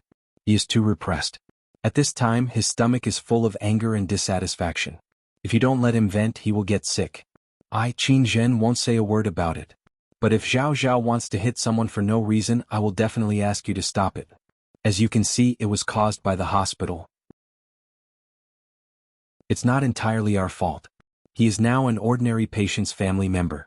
His emotions should be as they are now, and he shouldn't be like how he was in the past, showing everything to others. Just now, I didn't say anything and didn't care about anything. I just wanted him to find a chance to vent. He is like a human now, don't you think? Sometimes I feel that he has chosen the wrong path to enter politics. How can anyone be as glamorous as him, to the point where no one can find any fault with him? Qin Fian only listened to the suppressed wailing behind him.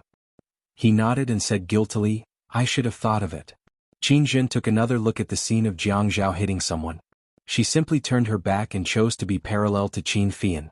Looking at the other end of the corridor, she sniffed and said, I have been feeling very uncomfortable these days. Zhao Zhao wants to stay here. I can't say anything. He has to pretend that nothing happened to him to appease his family members, especially Yun Hongwei and Sijia. Yun Hongwei actually knows about Zhao Zhao's difficulties, so no matter how much pain he is in, he tries not to show it in front of Zhao Zhao. They're all crazy, they're all pretending. They even have to tell each other that it is okay. I saw it the most clearly.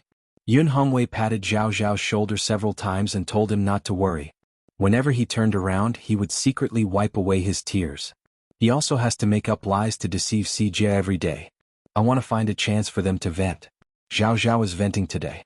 When he comes out, I'm afraid Yun Hongwei has already suffered internal injuries. Qin Fian stretched out his arm and put it on Qin Jin's shoulder. He was still a little worried. Aunt, we don't care about losing money, but it won't kill anyone, right? After all, I can't control my rationality now. I don't know what's important. Unexpectedly, Qin Jin said heartlessly, so this is the key moment to show that we are brothers. Whether or not someone dies is in your hands. Zhao Zhao is not rational, but you are. Qin Fian loosened his hand on Qin Jin's arm. *CK. Qin Jin slowly opened her handbag and took out a piece of tissue to wipe the tears from the corner of her eyes. She was very calm. Don't rely on me. When did you start to swear? Don't you know that you can't use these second-rate words in front of your elders? I will take Shaoli to stand there for a while. You watch over him. Qin Fian took off his glasses from his face. He really wanted to smash them. How could there be an aunt like Qin Jin in this world? How could there be a mother like Yu Jing? His calmness disappeared. He hurriedly turned around and ran to pull Jiang Zhao away, forbidding him from using violence against the doctor. Qin Fian felt that he was screwed miserably by Qin Jin today. In the end, if something happened to Jiang Zhao, it would definitely be his fault as a brother for not knowing his limits. As an elder brother, his impulsiveness covered his rationality. As a younger brother, he should be clear-headed, right? As a brother, he didn't come out to help at this time. What was this? Well, in the end, it was all his fault. The moral integrity of the people in the high-end private hospital was so high. When they heard that someone was fighting and crying out in pain, no one came out to help. They really respected people's privacy. However, who asked this doctor to hold back and not dare to cry out loudly? He was so angry. He had to hurry to Hong Kong and find a fortune teller. Otherwise, he didn't know how long his bad luck would last this year. After pulling Jiang Zhao back, Qin Fian could only deal with the aftermath like an old mother. He pressed the emergency bell on the wall and waited for the nurse to come and pull the injured doctor away. Jiang Zhao shook his fist.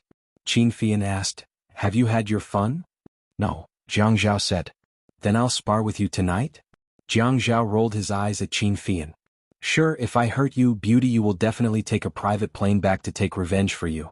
Then she won't let me fight back. She said something about elders not being allowed to return their hands, right? What are you scheming, kid? Haha, so, let's go to the arena tonight to compete. I'm as free as you. Jiang Zhao's tone was unpleasant. Qin Fian could only give up. Forget it, he couldn't tease this guy.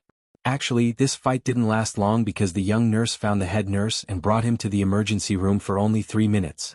When Qin Fian helped Jiang Zhao sit on the bench, the head nurse trotted over. Qin Fian and his mother were still standing far away. He thought to himself that he wouldn't fall for it this time. If the head nurse came over and Jiang Zhao blamed the head nurse for the medicinal liquid incident, it would be troublesome. How many punches could a woman take from Jiang Zhao? He should have known long ago that this aunt had always been a black-bellied person. She said such sad and tear-jerking words, but in the end she even acted as a good person. The responsibility was all on him, Qin Fian. He didn't know if there was anyone in the Qin family who was truly pure, except for Feiyu. The purest Feiyu wouldn't be like these guys. The head nurse helped the doctor stand up. She looked at Jiang Zhao's action of shaking his hand and thought about what the young nurse had said to her along the way. She immediately understood. As soon as Jiang Zhao stood up, Qin Fian immediately put his arm around his shoulder like a brother, in case Jiang Zhao really hit the head nurse. Soon, someone came over to help the injured doctor away. The doctor refused to admit that he had been hit by Jiang Zhao. Qin Fian let out a sigh of relief. It was good that the doctor knew his place. Otherwise, although it would be more troublesome to deal with later, the doctor wouldn't be able to say anything good. When Xia Qian and Qiu Xiaoya arrived, Jiang Zhao was coldly questioning the head nurse with a dark expression. How did you manage the distribution of the medicinal liquid? How could my wife's bag be wrong? Jiang Zhao's voice grew louder as he spoke. You're holding a fresh life in your hands. Don't you know that you're disregarding human life by simply giving it to the patient? My wife was already unconscious, and all of you gave her the medicinal liquid meant for people with cardiovascular problems. What's wrong with that? She was so agitated that she vomited, and her blood was flowing rapidly. Is this considered as having a reaction? All of you are trying to kill her. Mayor Jiang, please calm down. We will definitely find a solution. Furthermore, this matter has not been investigated thoroughly, and it's not right for you to jump to conclusions. The patient's condition is not good, and anything can happen. We are a hospital and our job is to save lives. But we cannot guarantee that everyone who enters the hospital will be discharged safely.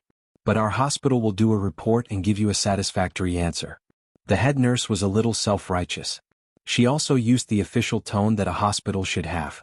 She could have used a softer tone, but her tone and choice of words were clearly a little sharp. Besides, she also had relatives in the municipal party committee. What was she afraid of? Qin Fian held on to Jiang Zhao, whose veins were twitching. But he did not hold back Qiu Xiaoya, who had just walked over from behind. A slap landed on the head nurse's face. The head nurse immediately covered her face. This was a private hospital and anything could happen. But this woman in front of her had slapped her, and she did not dare to slap her back.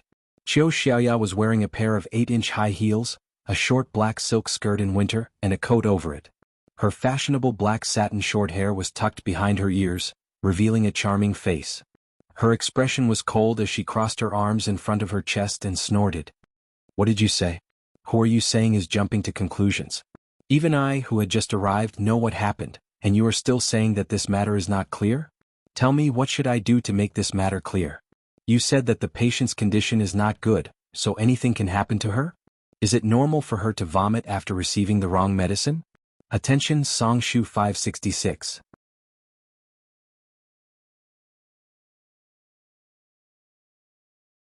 Chapter 578. Xia Qian, come here. Tell the head nurse what she said just now. Which of those words are wrong? Which ones are not pleasant to hear? Xiaoya looked at the head nurse. Don't glare at me like that. Don't try to reason with me. I don't want to reason with you right now. If you have the guts, try and slap me back. Xiaoya didn't know why she was so angry today. Perhaps she really hoped that the head nurse would be proud enough to slap her back. She really wanted to know if that person would rush out to avenge her if she was slapped outside. What was she thinking? Qin Fian was stunned. Women were indeed impressive. Well, it was true that he couldn't let Jiang Zhao do this. Qiu Xiaoya didn't have much strength. At most, she would only leave a few fingerprints. He then looked at Xia Qian, who was standing behind Xiaoya. He suddenly thought of stinky tofu and wanted to vomit. Jiang Zhao's emotions also calmed down a little. Qin Zhen, who was watching from a distance, said to the old lady, "What a fierce girl. She's quite likable." Xia Qian, who was dressed casually, walked over to the head nurse with her phone in hand. Compared to Xiao Ye's arrogance, Xia Qian appeared calm and cultured. She smiled, but she didn't want to smile at all. She couldn't smile. Just now, she happily ran to the ward to look for Yi Er, only to find the room in a mess. Ever since Yi Er's accident, she and her sister came over almost every day to check on Yi Er's condition. Although she hadn't changed for the better, at least she hadn't changed for the worse. Yi Er had told her that she used to be very good at dancing and had won a few awards. Although they had never seen Yi Er dance properly after they started hanging out, she still believed that she had the talent. So every time she came over, she would bring her some songs to listen to. However, she was afraid that Jiang Zhao would say that she was meddlesome, so she always chased Jiang Zhao out of the ward.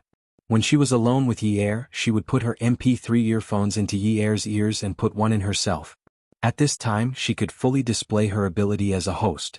She would listen to the music while telling Yi Er a story. At which part of the music, Liang Shanbo discovered Zhu Tai's secret? At which part Liang Shanbo died? When did he turn into a butterfly? She always felt that she had the ability to help Yi Er wake up faster. Yi Er was a lonely person. She knew that Yi Er needed friends. She had always known that Jiang Zhao did not like her in the past, but Yi Er would always protect her image in front of Jiang Zhao. Perhaps this was what friends were like. Yi Er was kidnapped and injured. Although the people outside didn't know, she still knew. As Yi Er's friend, she hoped that Yi Er would get better soon. During this period of time, she came over almost every day, but the person lying on the bed was gone. When she asked the nurse, she was told that the patient had been sent to the emergency room for a while. She was anxious and angry. She did not believe it at first. How could it be? A person who slept like a pig was sent to the emergency room. She felt that if her thoughts continued to drift, she would be so angry that she would hit someone like her sister. That wasn't very good. Hitting someone was wrong. Since someone had become the bad guy, she could only step out and be the good guy. She suddenly felt that she was very smart at critical moments. She wasn't stupid at all. She looked at the head nurse and smiled politely. "I'm sorry, my phone was recording just now. You said that you did not investigate this matter clearly. But from what we heard from Mayor Jiang, we know that your hospital had used the 4 solution for the cardiovascular patient as a nutrient solution for the unconscious Mrs. Jiang. This is the truth. If you say that this is not the truth, then Mayor Jiang is slandering your hospital. What do you think? Is Mayor Jiang telling the truth or slandering your hospital?" The head nurse was stunned. She did not dare to say anything. This was a recording. Who were these people? She knew Qiu Xiaoya. She was a famous fashion designer. These few years she was very arrogant in high city. No one knew who was backing her. But who was this Xia Qian? If she admitted that this was the truth, it would mean that there was a medical malpractice in the hospital. But if she denied, it would be slandering Mayor Jiang. The head nurse felt that she was in a difficult position. You can't just listen to one side of the story.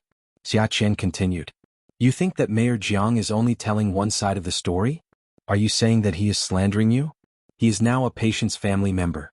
No matter if he is questioning you, you should not reply to him with that attitude. Don't say that his wife is in trouble. Mrs. Jiang is also our friend. When she heard your explanation, she was also furious. My sister said that what you said is not right and not nice to hear. From my point of view, what you said is not right and not nice to hear. The head nurse was not afraid of Jiang Zhao earlier because she felt that she had relatives in the municipal party committee, and Jiang Zhao would not dare to do anything rash. But now these 2 girls were making her speechless. She did not know how to answer them. If she did not answer them, it would mean that she was admitting to it. No, she cannot stay here any longer. She needs to find someone who has the right to speak. She cannot bear the responsibility of spouting nonsense. The door of the emergency room was opened again. The soundproofing inside was very good.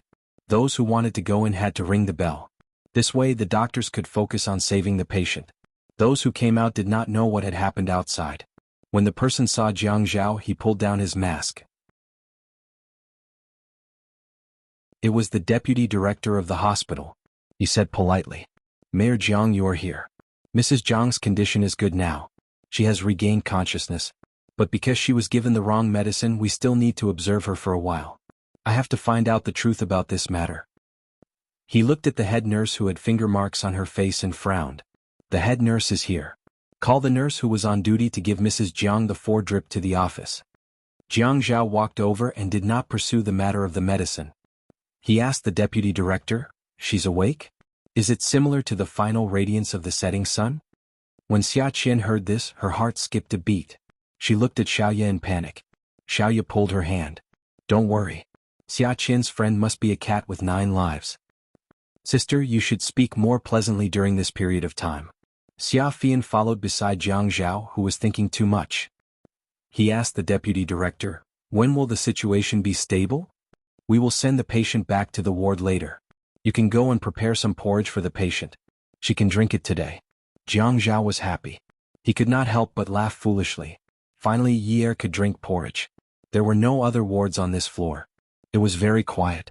Sometimes it was so quiet that there were echoes. Qin Zhen heard it clearly and immediately pushed her mother. Xiaoli, hurry up and go back to prepare.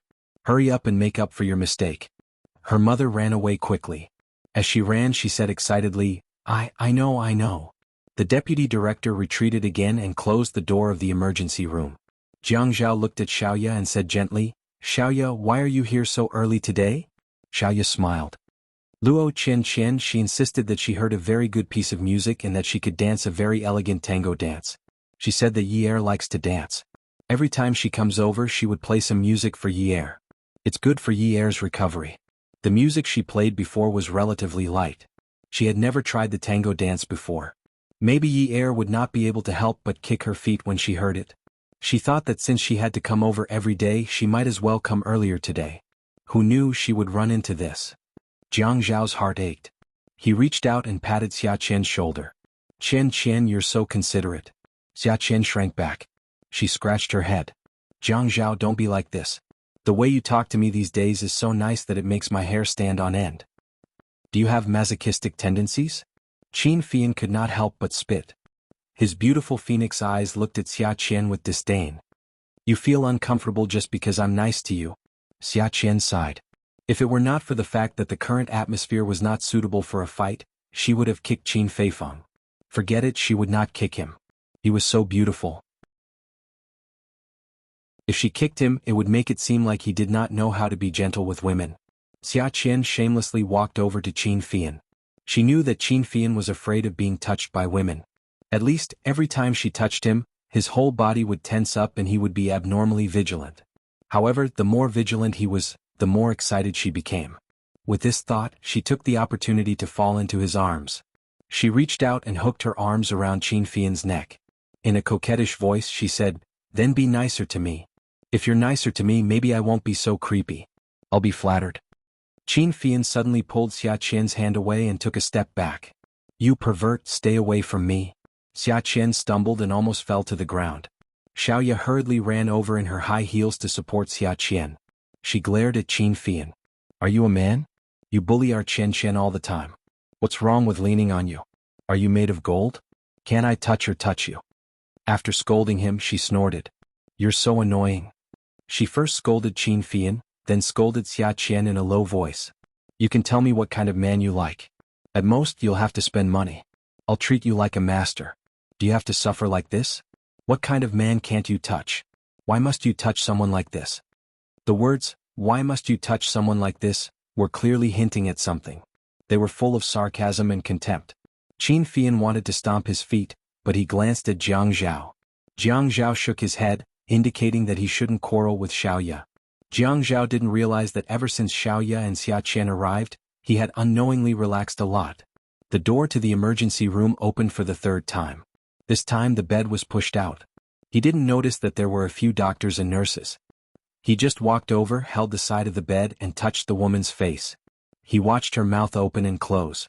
When he heard what she said he burst into laughter. He reached out and pinched the tip of the woman's nose. Are you a pig? The doctor said you can only drink rice soup. I want to eat meat. I vomited so much just now. Jiang Zhao didn't expect Yi Er to mumble this over and over again. Although he was a little disappointed that the first thing she asked about when she woke up was not him, he was relieved that she wanted to eat. It was good that she woke up. At least she could tell him what she was thinking. Are you a pig? The doctor said you can only drink rice soup. Come and see. Hongcha 866.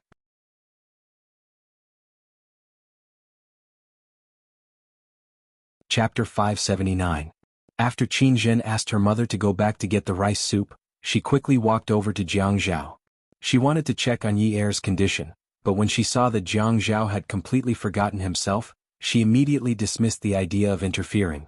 Instead, she grabbed Qin Fian's hand. Qin Fian had been following Jiang Zhao the whole time. Now that he was pulled, he snapped back to reality. Seeing that Qin Zhen was pulling him, Qin Fian took a step back. "Auntie, what's wrong?" Qin Zhen looked at her son and turned around. "Fian, later on, go and deal with the matter of today's medicine. While you're at it, send Yi Er's friend off. Yi Er has woken up, but let Jiang Zhao be alone with her for a while. I really can't bear to disturb him." Qin Fian was in a difficult position. Wasn't Auntie chasing away the visiting guests? But, although he didn't like Xia Qian, she was still Yi Er's friend. She had genuinely come to visit, and even his brother had expressed his gratitude. They can understand. Now it seems that Yi Er has something to say. Let the two of them talk. The rest of us should stay away. You know that I've always been very open-minded. After Qin Zhen finished speaking, she smiled warmly at Xiaoya. Xiaoya immediately understood. "Then Auntie, please help us tell Jiang Zhao that we'll come over tomorrow." Qin Zhen's smile widened. "Thank you for your understanding." Xiaoya said, It's fine, it's fine." However, Xia Qian lowered her head unhappily. How could these rich people be like this? None of them were as good as Yi Er. She had come to visit Yi Er out of goodwill, but she wasn't allowed to go to the ward. Today she had even specially brought along some good songs. Qin Fian said to Qin Zhen, "Since that's the case, you can go with me and leave later." Qin Fian, Xia Qian, and Xiaoya followed them all the way to the elevator. They watched as Qin Zhen and Jiang Zhao pushed the hospital bed into the elevator and waved at them.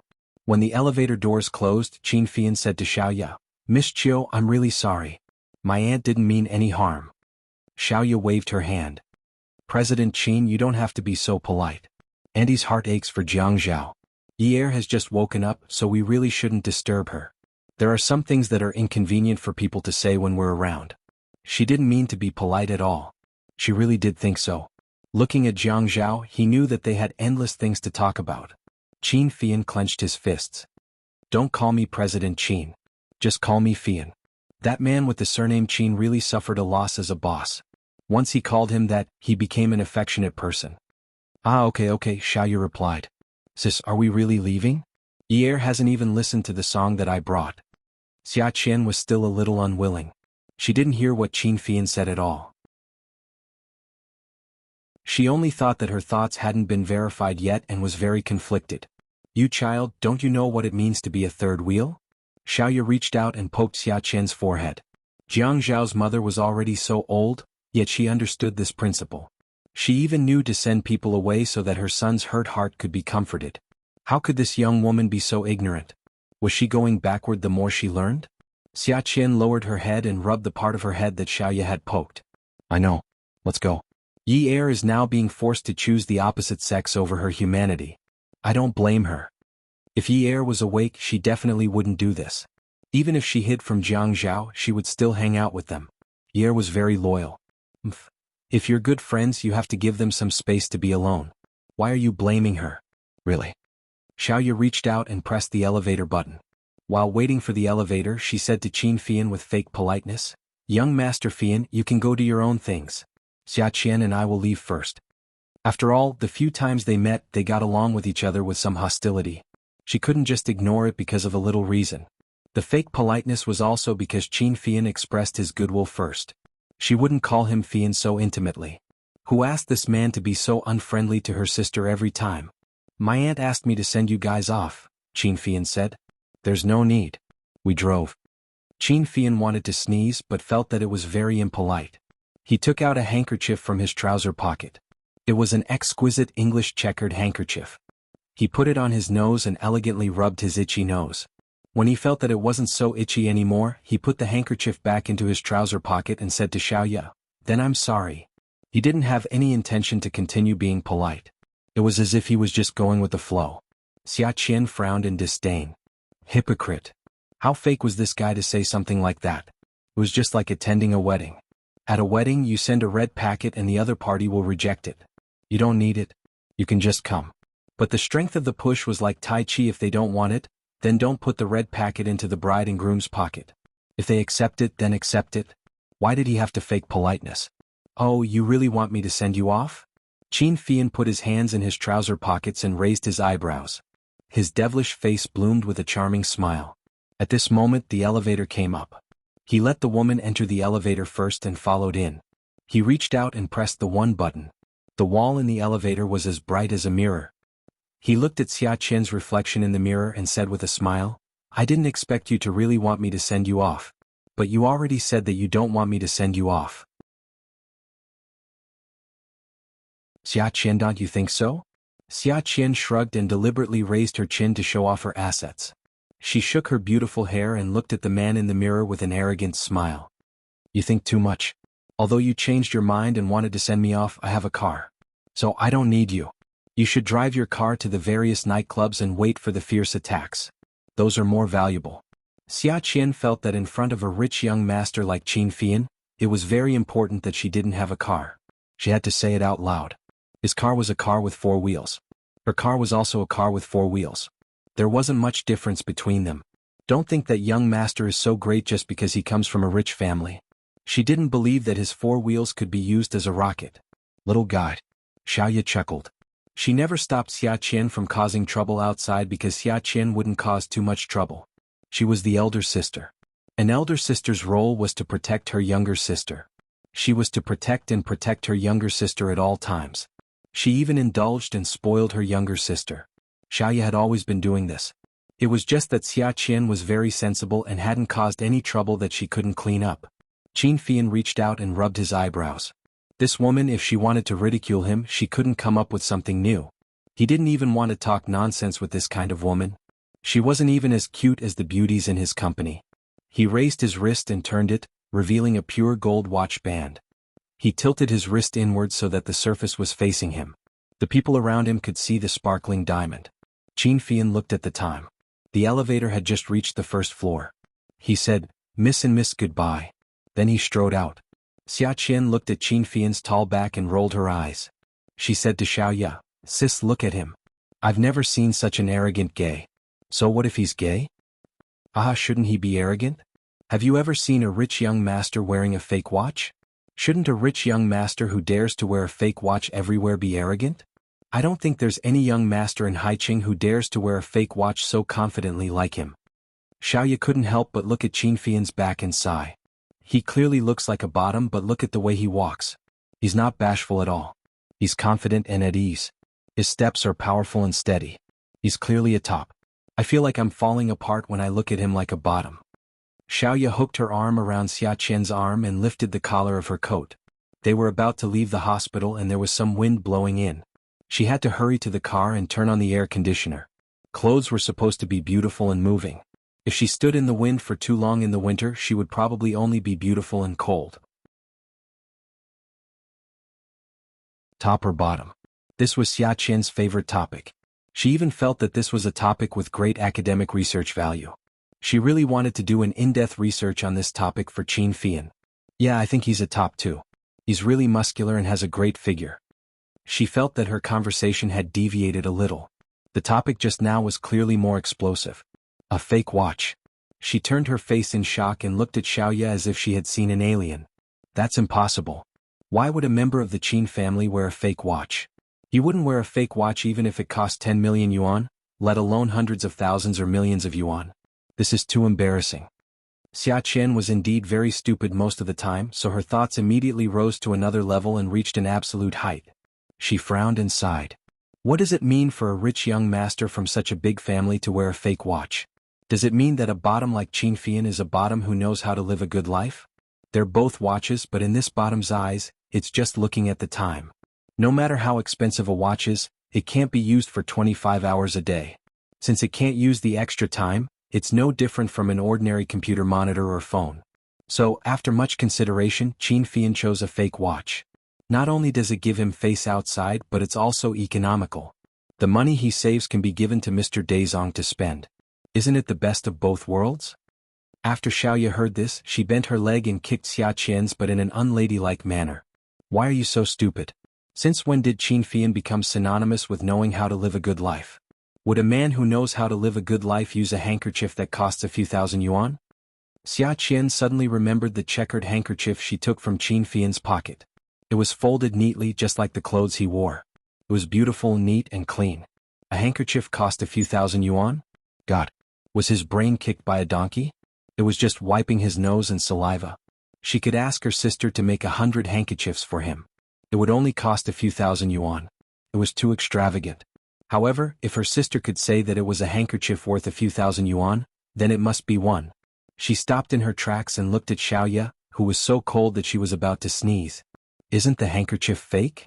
Could it be that Qin Fian's outfit was fake in order to confuse the public? Nonsense, the handkerchief is real. I make clothes. Can't I tell if it's real or fake? But the handkerchief only costs a few thousand yuan. His watch costs a few million yuan. Xiaoya said, but a fake handkerchief only costs a few dozen yuan, and a fake watch costs more than 50,000 yuan.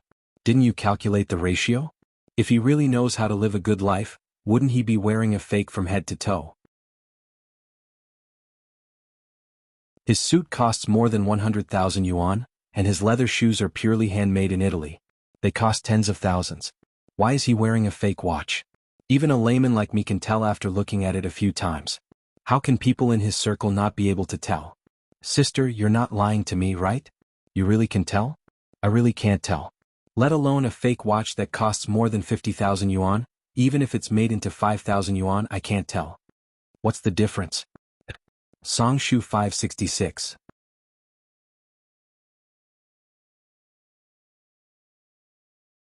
Chapter 580. Of course, Xiaoya wouldn't tell her that the watch was a limited edition. It was an old model from more than 10 years ago.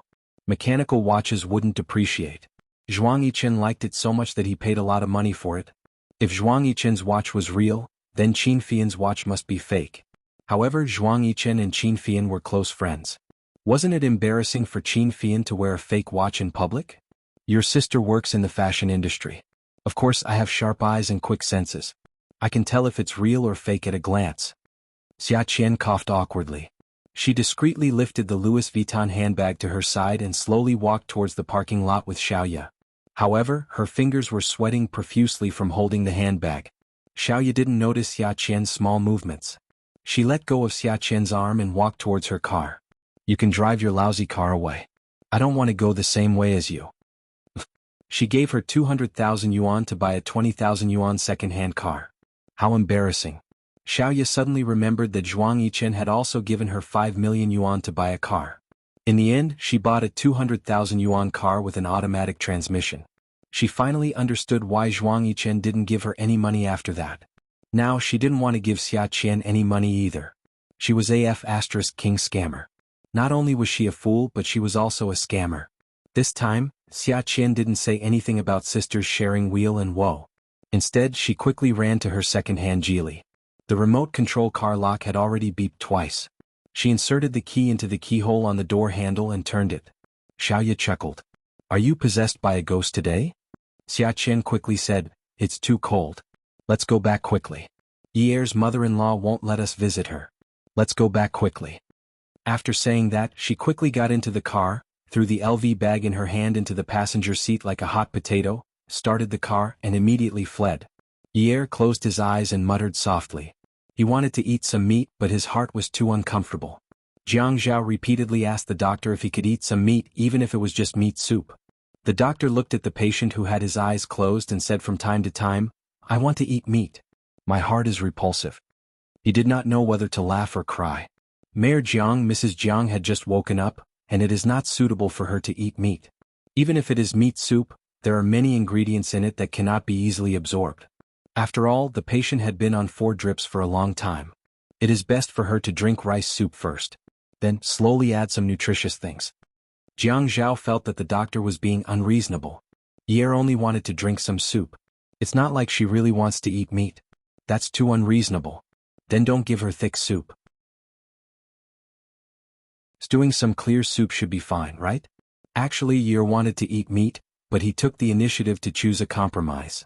Mayor Jiang, I think you also do not want to let Mrs. Jiang take any more risks. We are very sorry about the wrong 4 drips, and we will not shirk our responsibilities. Although Mrs. Jiang has woken up, she is still under observation. No one can guarantee that there will not be any complications. The doctor said again. Jiang Zhao felt that he was being threatened. He was using his wife's life to threaten him. He endured it. Although he was overjoyed, he did not forget to be rational.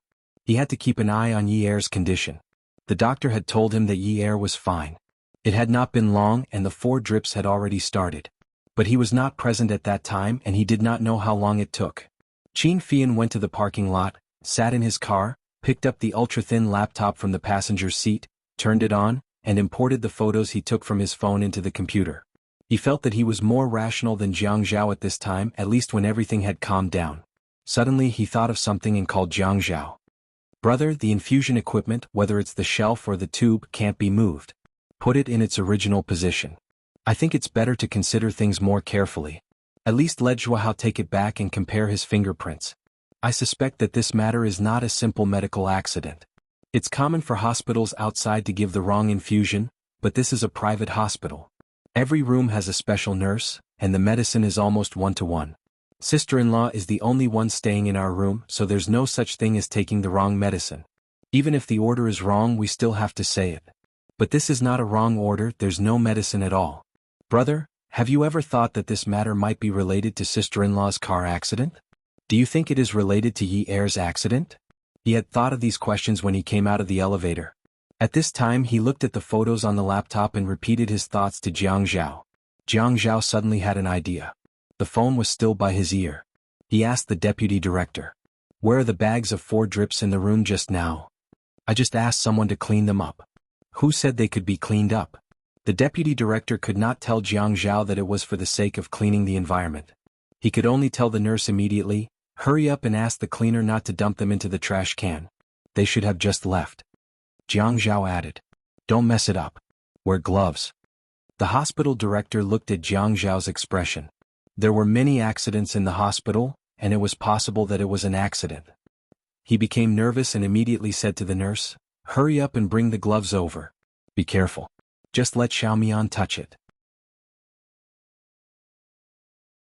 After listening to the deputy director's instructions, Jianghu was temporarily relieved. He said to the phone again, Fian, give Zhuahao a call. Tell him the details and ask him to hurry up and deal with this matter. Qin Fian enlarged the photo and said, Brother, you've been in the government for a long time, so you know more cases than me. I'll analyze it for you now. From the photo, the flow of the rollers was turned to the maximum. Normal nurses and caregivers would not do this. Moreover, sister-in-law has been in a coma for a long time.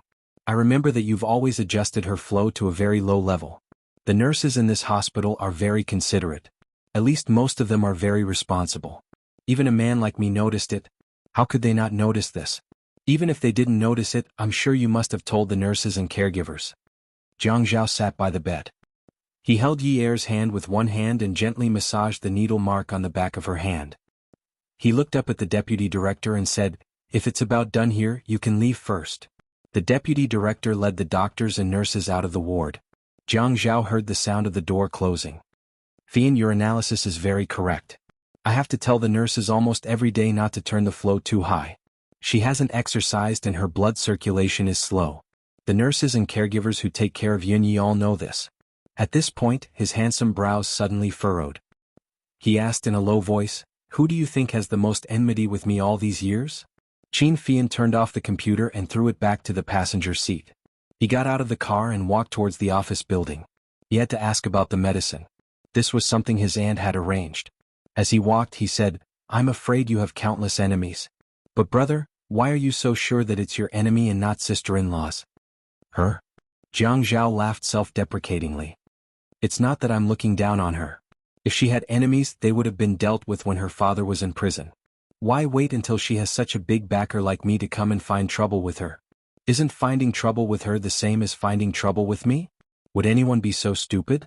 But brother, if she has a grudge with you, is there a need to kill sister-in-law time and time again? She could just go and dig up your gray matter and get you out of office. What do you mean? Qin Fian stopped in his tracks. He was a little hesitant. He looked up at the gray winter sky. His beautiful phoenix eyes seemed to see the sun through the fog. He narrowed his eyes and sighed. Brother, don't be angry. I think Sister Yin has always been brooding about your marriage. She won't. Jianghu shook his head. His head really hurt. Fian, contact Zhuahao about this first. I'll go and see your sister-in-law first. If there's anything, I'll call you. Ask your family to send more food over tonight. He felt that no matter what, his appetite would be much better today. Because Yi Er could drink rice soup as long as she could eat, as long as she wanted to eat, it was a good thing. Qiu Xiaoye drove all the way back to the office. She was in a bad mood on the way to the hospital with Xia Qian. After all, she had gone to see her unconscious friend. When she heard that Yi Er was in the emergency room again, she was also in a bad mood, so she hit her. But when she came out of the hospital, her mood was even worse. Even though Yi Er could eat now, she was still in a bad mood. During this period of time, she had been in a bad mood. Just now she was clearly in the wrong. She wanted to cause trouble. Even if Jianghu had a conflict with the head nurse, it was not up to her to stand up for him. Her attitude made her look like a shrew. However, the last time she had brought her sister and Yu to the nightclub to look for male prostitutes, Zhuang Yichen had come before they could have fun. She also knew that a month after that incident, the news of a few handsome men who used to work at the nightclub had their fingers chopped off came out. One of them had his hamstrings plucked. It was probably done by Zhuang Yichen. This man would not let anyone get hold of him when he did things. He had said that she was not allowed to betray him. Therefore, the male prostitute's leg that she had sat on could not be kept, and his hand could not be kept. At that time they had clearly broken up, but he still sent someone to follow her. She always knew. This time it was really annoying. The head nurse actually did not slap her back. She had not seen Zhuang Yichen in a long time. He also did not look for her. She even had a feeling that her every move was under his watch. What if the head nurse slapped her back today? Would he appear? She felt like she had been forgotten by Zhuang Yichen. She felt inexplicably disappointed. In the past he would also not contact her for half a month. She would never call him. When he needed her, he would contact her and ask her to wait for him at the apartment. But it was different now. They had broken up. If the head nurse slapped her back today, in a few days, would there be news of her being disfigured or having her hamstrings pulled? Xiaoye repeatedly and uncontrollably had such vicious thoughts. Awesome novel. Songshu 566.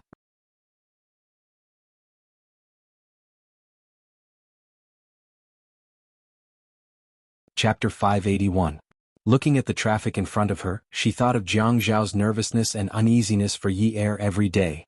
Suddenly she felt that women still had to find a man to marry. Being a pure person wasn't something that could last forever. She didn't know what kind of relationship she had with Zhuang Yichen was. They had never watched a movie together, and the number of times they had eaten together could be counted with one hand. When they were together, other than lying on top of each other and hugging each other to sleep, they didn't have much interaction. Actually, they weren't pure people. They were just bed partners who slept together from time to time. Kang Yun was back. She felt that she could finally have her own love. She was still young and could still burn for the love that she treasured. That dry and empty heart would be nourished and filled. However, Zhuang Yichen was like a ghost that wouldn't go away. You said that he would come to destroy her, but he didn't. You said that he wouldn't destroy her, but he would always appear without any warning. Zhuang Yichen was really ruthless. He knew her too well. In these 4 years she couldn't see through him, but he could always see through her. After he said those words last time, he directly touched her sore spot.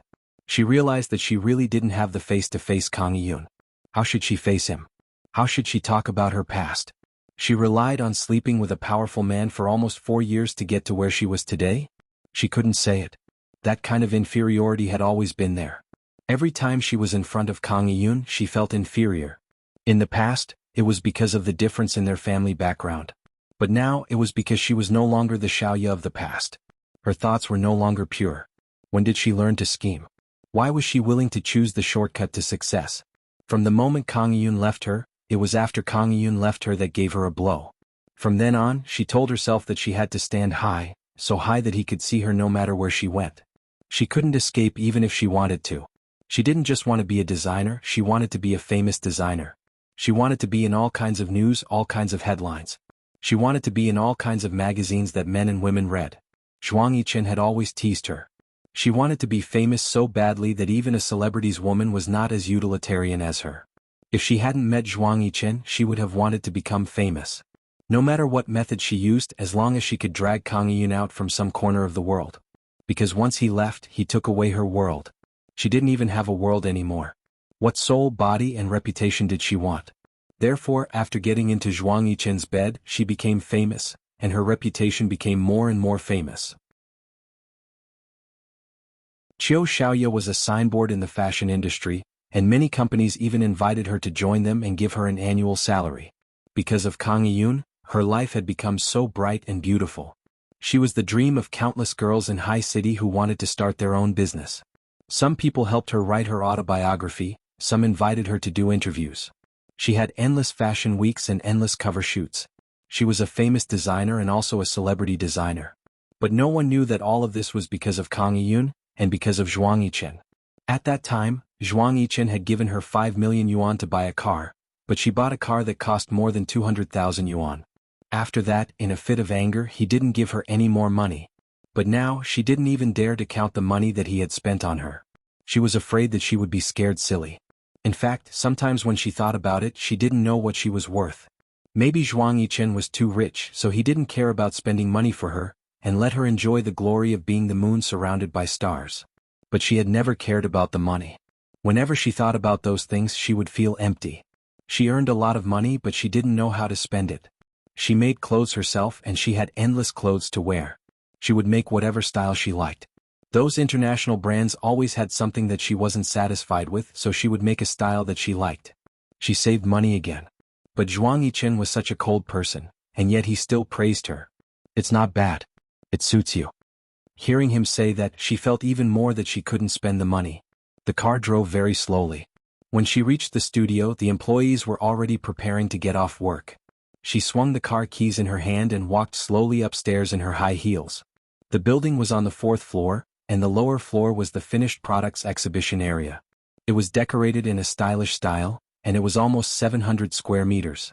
It was divided into several areas, and the clothes were displayed according to their style. The 2nd floor was the guests' fitting area, and it was warm and comfortable.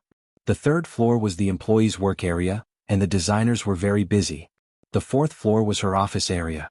It was empty and mainly white, mourning the former Qiu Shaoya. Although the building wasn't in the city center, it was in the center of the wealthy district in the south. Zhuang Yichen was a rich man, and this building wasn't rented. He bought it, and the owner's name was Qiu Shaoya. From now on, she would not work in the future, and she would rely on the rent of this building to live a leisurely and decadent life. She remembered that when she heard the news that day, she worked hard to serve Zhuang Yichen in bed for the whole night. She played with all the tricks, and he rode her body with satisfaction. His voice still echoed in her ears. Qiu Shaoya, you're a demon. You're Qiu Shaoya. Just as she reached the 4th floor, she pushed the door open and smelled a familiar cigarette smell. This guy. Designers liked a free space, and the office didn't have too many complicated displays. Everything was painted white, and even the floor was filled with white glue. The desk was simple and big, just like the office. She closed the door behind her. The man was sitting in her office, crossing his legs on the desk and swinging his feet. His leather shoes were shiny as new, and his body was lying on the chair lazily. He held a cigarette in one hand and a draft in the other. She didn't know if he really understood it, but he teased, "Yo, you know I'm here and you still want to come in?" Xiaoya ran her fingers through her hair and changed into slippers that she only wore in a private space. Her feet touched the ground and her body relaxed. It was so comfortable. It turned out that the glamour was for outsiders to see, and the comfort and warmth were for her to enjoy. This is my office. If you want to come in, you can come in. What can you do about it? Zhuang Yichen threw the draft in his hand, and 4 or 5 drafts scattered. Only 2 of them happened to land on the white desk and the rest fell to the ground. He opened his mouth and smiled brightly. Isn't it time to get off work? Why didn't you run when you saw me? Or are you always ready with contraceptive pills waiting for me to come? Jiang Zhao had been lying beside Yi Er the whole time, listening to her murmuring with her eyes closed. He was afraid that she would be tired, so he dripped some water into her mouth. He even wondered if she would be moved when she woke up and say, "Hubby, I missed you so much, I love you." He had been taking care of her all day and night without rest for a long time. He recalled that dream and sighed. Forget it. What love? He didn't believe that a marriage without love couldn't grow old together. They could help each other in times of need and treat each other with respect. There were 2 soft knocks on the door. Jiang Zhao wasn't afraid of disturbing Yi Er, and even hoped that she could hear his voice. He shouted, "Who is it?" "Young Master Zhao, I'm here to bring food. Come in." The nanny came with 3 thermos containers followed by a servant. The servant carried 2 thermos containers in each hand. There were 4 compartments in each thermos container. Apart from the porridge and rice, there were at least 12 dishes. The table was full of dishes. Jiang Zhao was speechless. Wasn't this too much? Anili, why are there so many dishes? The old maid also poured out the soup and put it on the table. She felt that the small plates on the table weren't arranged well, and the positions of the meat and vegetables weren't right. She adjusted the plates as she spoke. She couldn't help but smile with a hint of rebuke. How is there a lot? These days I only sent 3 dishes for every meal. Today there are 2 more dishes. Young Master Fian said that you have a good appetite today, so I made some dishes that you like. I estimated that I haven't finished making all the dishes that you like, so I'll make some more tomorrow. You have to eat more. You've lost weight recently. Jianghu sighed. There was nothing he could do. Forget it. Who told him to be so talkative? He had to tell Fian that he wanted more dishes. Grandfather probably couldn't wait to move the table from home. The old maid looked at Jianghu with some guilt. Although Jianghu didn't reprimand her, the way he walked past her without saying a word made her feel worse than if he had reprimanded her. Young Master Zhao, you eat first. I'll go feed young madam. No need. I'll do it. Jianghu felt that how could he let the old maid do such a joyous thing? Ye woke up and could eat. It was natural for him to enjoy this kind of satisfaction. He had been waiting for her to wake up. The Qin family servants were very attentive. They brought several spoons from small to large. The old maid let the other servant go back first. She would tidy up later and return to the Qin residence. Jianghu chose a small one. The rice soup was very thick. He scooped up a spoonful and put it to his mouth. The rice porridge was very fragrant. He blew on it until it was warm before putting it to Ye's mouth. He tried to entice her to gently open her mouth. Just as her mouth opened a little, he held the spoon upright and the rice soup flowed into the woman's mouth. Every time he saw Ye's throat move, he could hear the sound of her swallowing. After such a long time, there was nothing more blissful than hearing this sound. Jianghu enjoyed this kind of action. After Ye finished swallowing, he fed her another spoonful. Seeing how she swallowed so vigorously, he really wanted to turn the entire table of dishes into rice soup for her to drink. She must think that this rice soup is very delicious, right? Until Ye lazily opened her eyes and looked at Jianghu. Her eyes were wet and the corners of her mouth twitched from time to time. It was as if she had been greatly wronged. The spoon in Jianghu's hand paused just above Ye's lips. He looked at her and his eyes couldn't help but moisten. He held it in and forcefully swallowed his saliva. Then he fiercely blinked his eyes. After he blinked his eyes dry, it all flowed into his heart. Look at her small appearance. Look at her weak and listless eyes. Look at her trembling lips. Sigh, she must be feeling terrible. The corners of Ye's mouth twitched slightly at first. Then she looked down and stared at the spoon above her mouth. As Jianghu's hand was trembling, a few drops of rice soup dripped down and landed on her lips. She stuck out her tongue and licked it. When she licked it, the tears in her eyes turned into tears. Jianghu saw Ye licking the rice soup and quickly regained his senses. He scooped another spoonful of rice soup and coaxed her gently. Yin, don't be sad. Don't be sad. I forgot to continue feeding you. Come, drink more if you like. If you don't have enough, I will ask Auntie Li to get more. Ye panicked when she heard this. She drank some rice soup and regained her strength. Tears rolled down from the corners of her eyes. She sobbed. Jianghu, you are a mayor. How can you let your wife drink some rice soup? How can you bear to let her drink some rice soup? I have waited for so long and did not even get a piece of meat. What did I do to you? Why are you treating me like this? Woo woo woo woo woo, I want to eat meat. Attention, Songshu 566.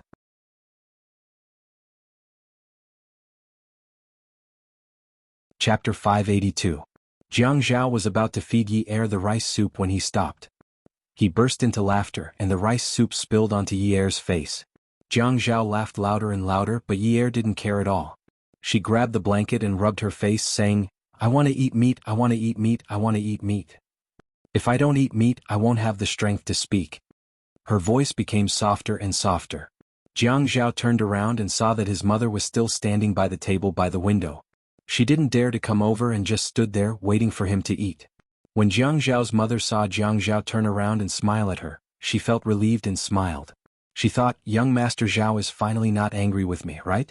At this moment, Jianghu's anger had already been pushed to the side. He said to his mother, Auntie Li, you can go back first. You can come back tomorrow to pack up these things. Also, there's a nurse, so don't worry. How can I do that? You've been too tired recently. Let me stay here and take care of young madam. Auntie Li, you can go back. Jianghu sighed. He was a little displeased. He didn't like to be interfered with. Caring was one thing, but right now he wanted to be alone with Yi. Jiang Zhao's mother saw that Jiang Zhao was about to get angry again. She was afraid that he would get into trouble if she did something wrong, so she pushed the dishes on the table and continued to nag. "Young Master Zhao, hurry up and eat. The dishes will get cold soon. Winter is not as good as summer." Although the room is air-conditioned, Jiang Zhao nodded. I know. After his mother left, Jiang Zhao hurried over and locked the door like a thief. He returned to the bedside and wanted to see if Yi could sit up. He put his arm around Yi's back and knees. His heart ached. His wife had lost weight. A few days ago when he hugged her every day, it wasn't as obvious as it was now. Now that she could move, it was different. "Yi, let me help you sit up and eat, okay? Is there meat?" Even though Yi was weak, she still didn't forget to ask the questions she was concerned about when she was pulled up by Jiang Zhao's neck. After Jiang Zhao put Yi down, he put a pillow behind her back. He felt that it was not enough, so he put his own pillow behind her back. When he heard Yi relentlessly asking where the meat was, he put his index finger to his mouth and said, "Shoo, keep your voice down. The doctor said that you can't eat meat and can only drink rice soup." Rice soup? Rice soup again? Is this how a person should live? When Yi thought of the tasteless liquid that had flowed into her mouth with her eyes closed, she became irritated. At this moment, other than her eyes being a little dim and her spirit being a little weak, when she spoke, it was as if the nearly 20 days of being in a coma had never happened at all. Jiang Zhao couldn't help but feel delighted again. However, he couldn't resist her adorable manner of begging for food. "Lower your voice. How about I make you some meat soup to drink? Just drink a little, okay?" "Hubby." Yi reached out her hand that was still covered with a band-aid and held Jiang Zhao's hand. She begged in a low voice, "Hubby, I'll only eat a small piece of meat. After that, I won't be greedy anymore. If I'm greedy again, you can spank me." The word hubby made Jiang Zhao's heart go soft and sour. During this period of time, he had stayed here and heard her call him that many times in his dreams. She called him hubby in all kinds of tones, acting coquettishly to please him, complaining and pitiful, supporting and angry. When the word hubby appeared in his dreams, he felt that she had woken up. Thinking about it, a small piece should be fine, right? It was just a small piece. He made up his mind. A small piece. Okay, just a small piece. But you must drink more water after eating. I'm afraid you can't digest it. Yi looked at the room she was staying in and then looked at the clothes she was wearing. I know. Patients can't eat too much meat and greasy food. Her originally dim eyes suddenly lit up. She said greedily, "Is there any red braised pork? I'll just eat a piece of red braised pork." Jiang Zhao was stunned. Red braised pork? She actually said that she wanted to eat red braised pork? How could this be? She clearly said that she couldn't eat too much meat and greasy food. Wasn't red braised pork the most greasy food? There are lean meat, chicken, duck, and fish, but you can't eat red braised pork. Yi actually didn't like red braised pork that much in the past. It was just that she hadn't eaten for too long, and her body always craved for some oily meat. When she thought that she could only eat a little meat, she might as well eat a piece of red braised pork. Moreover, she clearly smelled the scent of red braised pork just now. It was the smell of red braised pork that was braised and stewed with dried vegetables. Thinking of the fat in the red braised pork, she bit it in her mouth. It was soft and sticky and melted in her mouth. I don't like to eat other meat. I just like red braised pork. Hubby. This call of hubby was simply fatal. Jiang Zhao was at his wit's end. One of his hands was caught by Yi's hands. Her hands were very cold and the back of her hands were bruised because of frequent transfusions. Her other hand pressed against her forehead and rubbed it again and again. She was very conflicted. The doctor said that she couldn't even drink the meat soup, but Yi directly jumped 2 levels. She didn't want the meat soup or lean meat. She wanted red braised pork. He was afraid that Yi would agree to the doctor's words as soon as she ate the meat. He was afraid of the consequences. But if he didn't let Yi eat, he couldn't bear to look at her pitiful face. It was as if she had just been released from prison. When the words red braised pork were mentioned, her eyes lit up. Every time she said it, she swallowed her saliva. Not only did she look like someone who had been released from prison, but she also looked like those children he saw when he went to the countryside in the mountainous areas. Their innocent eyes were also like this, shining when they improved their food. Then promise me that you have to eat a piece of meat in small bites. You can't swallow it all at once. Drink some rice soup first before you eat. Jiang Zhao picked up the bowl of rice soup and handed it to Yi. Without a word, Yi snatched the bowl and gulped it down. She raised her wrist and wiped her mouth with her sleeve. I finished it. Drink it with that spoon of yours. I don't know how long it will take before I can eat meat. Jianghu was speechless. He was worried that she would choke if he fed her too quickly. In the end, she picked up the bowl and drank it in a few mouthfuls for the sake of eating meat. At this time, Jianghu was like an old mother. He poured half a bowl of rice soup and picked up a piece of red braised pork from the table. He placed it in the bowl of rice soup and carried it to Yi to sit down. He used his chopsticks to split the soft red braised pork into two and stirred it twice. He then split it into four and stirred it a few more times. Yi was anxious. She stared at the red braised pork and asked, "Honey, what are you doing?" "Washing the oil. It's too oily. It's not good for you to eat it." Even if he ate meat, he still remembered 3 words. Avoid oily food, avoid oily food. Don't pick it up. If you pick it up again, it will turn into foam. How can I eat it? Yi hurriedly stopped Jianghu. The meat was so small that it was not even enough to fill the gaps between her teeth. Jianghu said seriously, "Pick it up and wash away the oil inside. It will be safer to eat it this way." Although he had promised to help his poor wife secretly, he had to wash away the oil in the meat as much as possible. He did not have to worry about the woman swallowing the meat whole like a wolf. Anyway, he looked at her eyes. She definitely had the potential to do so. Jianghu buried his head in his actions and ignored the woman who had not eaten oily meat for 20 days. Her eyes were green and full of sorrow and pain. She looked at the bowl in his hand. She was unwilling and unbearable to watch the whole piece of meat turn into a bowl of minced pork soup. The small bowl could be described as pocket-sized. It was only half a bowl of rice soup and could be drunk in one gulp. Yi looked at Jianghu, who did not let go of any piece of meat that was larger than a grain of rice. She was going crazy. She took a deep breath. Her hair was a little messy, but she could not see, so she did not pay much attention to it. When she leaned forward, she looked like a female bandit who had come down the mountain. She quickly lowered her head and bit the side of the bowl in Jianghu's hand. Her originally weak hands suddenly flew to the side of the bowl and tilted it, pouring all the rice soup and minced meat into her mouth. Jianghu was about to snatch the bowl when Yi's mouth bulged like a toad's. It was swollen and round. Jianghu anxiously put down the bowl and scolded, "Yi, spit it out." He had to make her spit it out. If this bowl of oil went down, it would be over for her. He reached out to pry open her mouth, but Yi stepped back in a panic and swallowed hard. Her eyes were forced to roll back as she swallowed it. It was useless for Jianghu to regret or be angry at this time. He could only blame himself for being soft-hearted and causing such a big mistake. He even said that he would wash the oil off the meat for her, but she drank it all in one gulp without even chewing. He was so angry. Yi widened her eyes and shook her head. It was not bad. The meat soup was better than the rice soup, but she did not seem to have tasted the meat. She tried hard to recall the taste of the meat in her mouth, but she could not remember it no matter how hard she tried. She remembered now. She did not eat the meat at all. Meat had to be slowly ground with the teeth and chewed slowly to get the fragrance out. What was the difference between her eating meat like this and drinking a big mouthful of water and swallowing a few pills in her mouth? "Jianghu, give me another piece of meat." She was unhappy. She did not want to call him hubby anymore. This was Yi in reality. "Yi, you have no shame.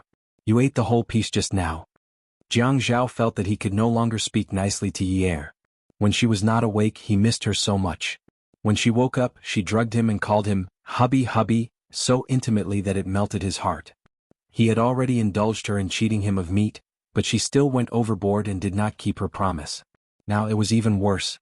She still wanted to eat it.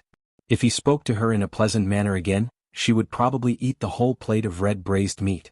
The corner of Yi's mouth twitched and she said unhappily, "How is that food?"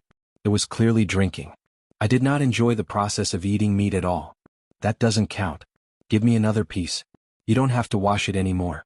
You can wash it if you want, but don't split it apart. Just wash the whole piece, okay? Let me chew it. I think my teeth need some exercise. I need some exercise. Pick a big one for me." Yi. Jianghu knew that this wife of his had the ability to anger him to death. Even if they had not spoken properly for more than 20 days, she could already make him so angry that smoke was coming out of his 7 orifices in less than 20 minutes. Not only did she want a whole piece, she wanted a big piece. "Yi, you can only give me rice soup now. If you dare to mention meat again, I will never give you meat in this lifetime." If you don't give me meat, I won't sleep with you. Yi Er was not full or hungry, but she was craving for meat. She felt that only meat could solve her problem. What did you say? Jiang Zhao had just been fierce, so when he heard this, he could not help but laugh. You won't sleep with me? She smacked her lips. Ah, do you think that's up to you? Don't I still have to sleep with you however I want to? Even if you want to sleep with me now, I can't be bothered to do it with you. Forget it. She only mentioned it slightly and he already wanted to sleep with her so badly. But with this body he still had to take care of it. Come and see. Jianghu 799.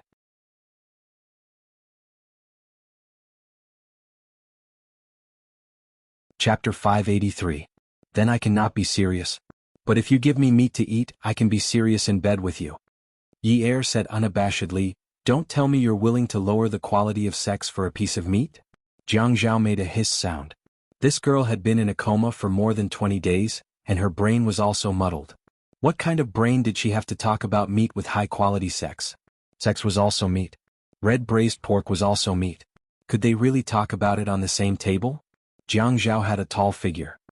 He supported himself with one hand on his waist, tilted his head and looked down at Yi Er lazily. Yunyer, is your brain all right? Yi Er sneered. You really want my brain to be damaged, don't you? Once my brain is damaged, you can dump me and fly around with that Ouyang of yours every day, right? Jiang Zhao laughed out loud. She still remembered? Ouyang meant that her brain was not damaged. There's no meat to eat, but if you don't drink the rice soup seriously, I can only give you a nutrient infusion. You know, in order to maintain the basic functions of the human body, we can't do without water. Are you willing to drink the rice soup like this, or are you willing to have a needle inserted into your vein? Yi Er saw Jiang Zhao laughing so happily when he heard her mention the Ouyang and felt annoyed. She felt that she was not stupid and that her brain was not damaged. Who would be willing to be injected for no reason? Then she looked at the back of her hand and wrist. There were needle marks everywhere like a hornet's nest. She said angrily, drink the rice soup. Jiang Zhao poured a small bowl of rice soup and handed it to Yi Er. Yi Er said coldly, Jiang Zhao, remember this. If you treat me like this today, I will definitely take revenge on another day.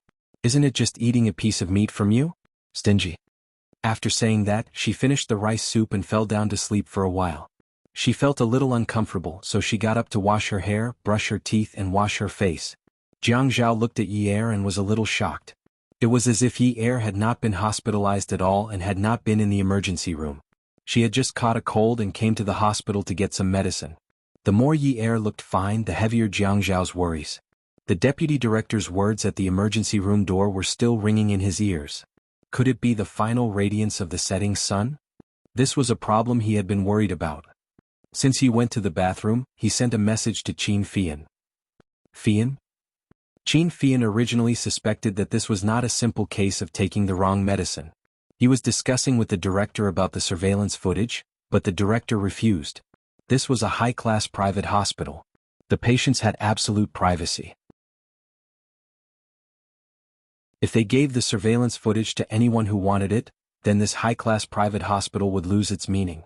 Qin Fian saw Jiang Zhao's message and replied, I want to see the surveillance footage, but the director won't give it to me. I think I'll have to get grandfather to talk to this old man. Jiang Zhao bit his lower lip. Yeah. If this matter is really not that simple, we must get the surveillance footage. If grandfather still wants to act pretentiously, then I will. He would find fault with the hospital and close it down. 20 days later, all the information about the murderer had been cut off on the road by the river. Xiunwu was also in a terrible fix every day. There was no progress. Was it really related to Ouyang Yen? Ouyang Yen was not that kind of person. He did not believe she would do something like that. Yi Er came out from the bathroom. She saw the untouched dishes on the table. As she dried her hair, she asked Jiang Zhao kindly, aren't you going to eat something? Jiang Zhao put away his phone and prepared to give Yi Er a hug. You're done? I'll be there in a minute. Added angrily, we've really returned to the olden days. The husband can eat lavishly while the wife can't sit at the table. She can only drink rice soup. Jiang Zhao watched as Yi Er returned to the bathroom like nothing had happened. Soon, the sound of the hairdryer whistling could be heard. He sighed, shook his head and smiled. Unwu dropped the materials in his hands and walked to the balcony of the resting area. He looked down from the balcony outside Xi Empire's CEO office. The night was as dark as the sea, the cars were like beetles and the people were like ants. And then stood inside the room looking at Yunwu's back. Her usually expressionless face couldn't help but crease into a frown. She picked up the materials one by one and put them away. The materials on the floor were all related to the car accident by the river. The clues that were cut in half made Unwu feel helpless. Unwu stood on the balcony, his hands on the glass railing. The wind was even colder at the height of the 39th floor. He looked at his hands. After the second skin transplant, the color had returned to normal. If he did it again without a closer look, one wouldn't be able to tell that they were once burned. However, he didn't need to look to know that his hands would never be able to draw again. It was not that he couldn't draw anymore, but he couldn't hold a brush for long periods of time. He had tried several times, but the lines were no longer smooth and he couldn't draw her the way he imagined her to be. It's just a murderer. Why is it so hard to find? Could it be a death row criminal? A fugitive on death row? If that was the case, how could Jianghu not be able to find out? It would probably be easier to find out than him, right? Unwu turned around, but the glass door wasn't closed. And then, how's her condition today? And then buried her head in the documents and pretended not to hear. Yunyu's voice grew louder. He was a quiet, elegant and beautiful boy, but in his suit and his stern voice, there was a hint of hostility. Because of the wrong injection of medicine today, and Anne's voice became softer and softer. It was so soft that if the office hadn't been so quiet at this time, he wouldn't have been able to hear it clearly. Unwu strode back into the room. He slowly clenched his fists and the veins on his fair skin could be seen. Why are you only telling me now? She's already recovered. She's fine. And Anne raised her head unhappily and stood up. There was a hint of stubbornness in her cold eyes. Have you had enough? She has someone to take care of her. She has a husband. Whether she's dead or alive, someone will take care of her. You don't have to care. And then what kind of attitude is this? Faced with Yunwu's questioning, and then suddenly became agitated. You're my brother. You're my brother. I'm not your servant. I'm your sister. You can't talk to me with such an attitude. You should respect me. You shouldn't ask me to help you investigate her. I hate her. Unwu was still clenching his fists. When he lowered his head, he took a deep breath. When he looked up again, he was already relaxed and warm. He bent down slightly, grabbed Anne's shoulders with both hands and looked into her eyes. He said gently, Anne, I'm sorry. I thought that we grew up together and could share everything with you, so I didn't do this on purpose. I didn't think that asking you to investigate Yi for me would mean that I didn't respect you. If that's what you think, I apologize. I won't ask you to interfere in my affairs in the future. I'm sorry, okay? Don't be angry. Brother will take you out to eat your favorite food tonight, okay? You're lying. And then pushed Unwu away. Her voice was very loud, and her eyes were wide open as if she was trying her best to suppress some kind of emotion. You don't know how to share with me at all. You went to Wudong Street for so long, but you never told me that you were waiting for her. You never shared your worries with me. When you did, I wasn't the first to know. Besides, you only shared with me because you had no other choice.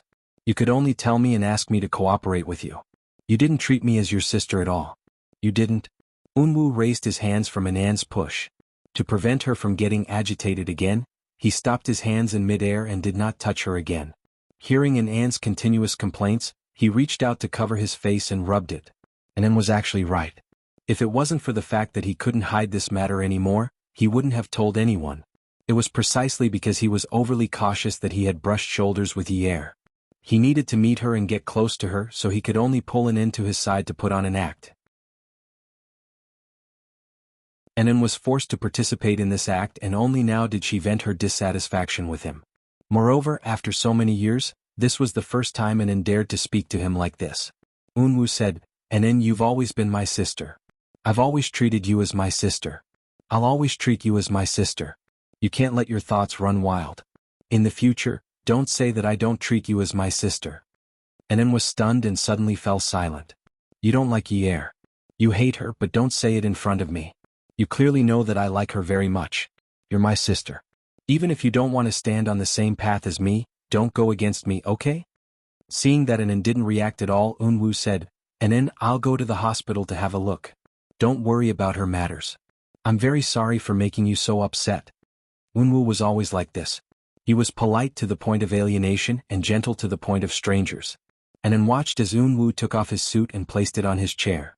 Then she walked to the hanger, took off her light gray woolen coat and scarf and left the room. After she hung up Yunwu's suit again, and then went to the balcony where Unwu had been standing earlier. When Unwu walked out of the office, people greeted him. He responded with a smile. His smile was healing and made people feel warm. Some people in the company said that if they saw the little CEO's smile more often, they would live a few more years. Not only was it pleasing to the eye, it also made people feel comfortable. Yunwu's smile was maintained until he pressed the button for the CEO's private elevator. He walked in and the elevator door closed. His face suddenly darkened when he thought about what Anan said. Yi had been sent to the emergency room again today. Although she was out of danger, he was still worried because of Anan's attitude. No matter what, he had to go and take a look. The elevator went straight to the underground parking lot. Unwu looked relatively thin and weak. Naturally, people would think of him as weak. His legs were very long, but when he walked he was fast and steady, showing a kind of masculine strength. He held the remote control key in his hand and pressed the unlock button. The car not far away mechanically honked twice. The car lights flashed a few times. He opened the door and got in. The temperature in the underground parking lot was not low. There was no need to warm it up.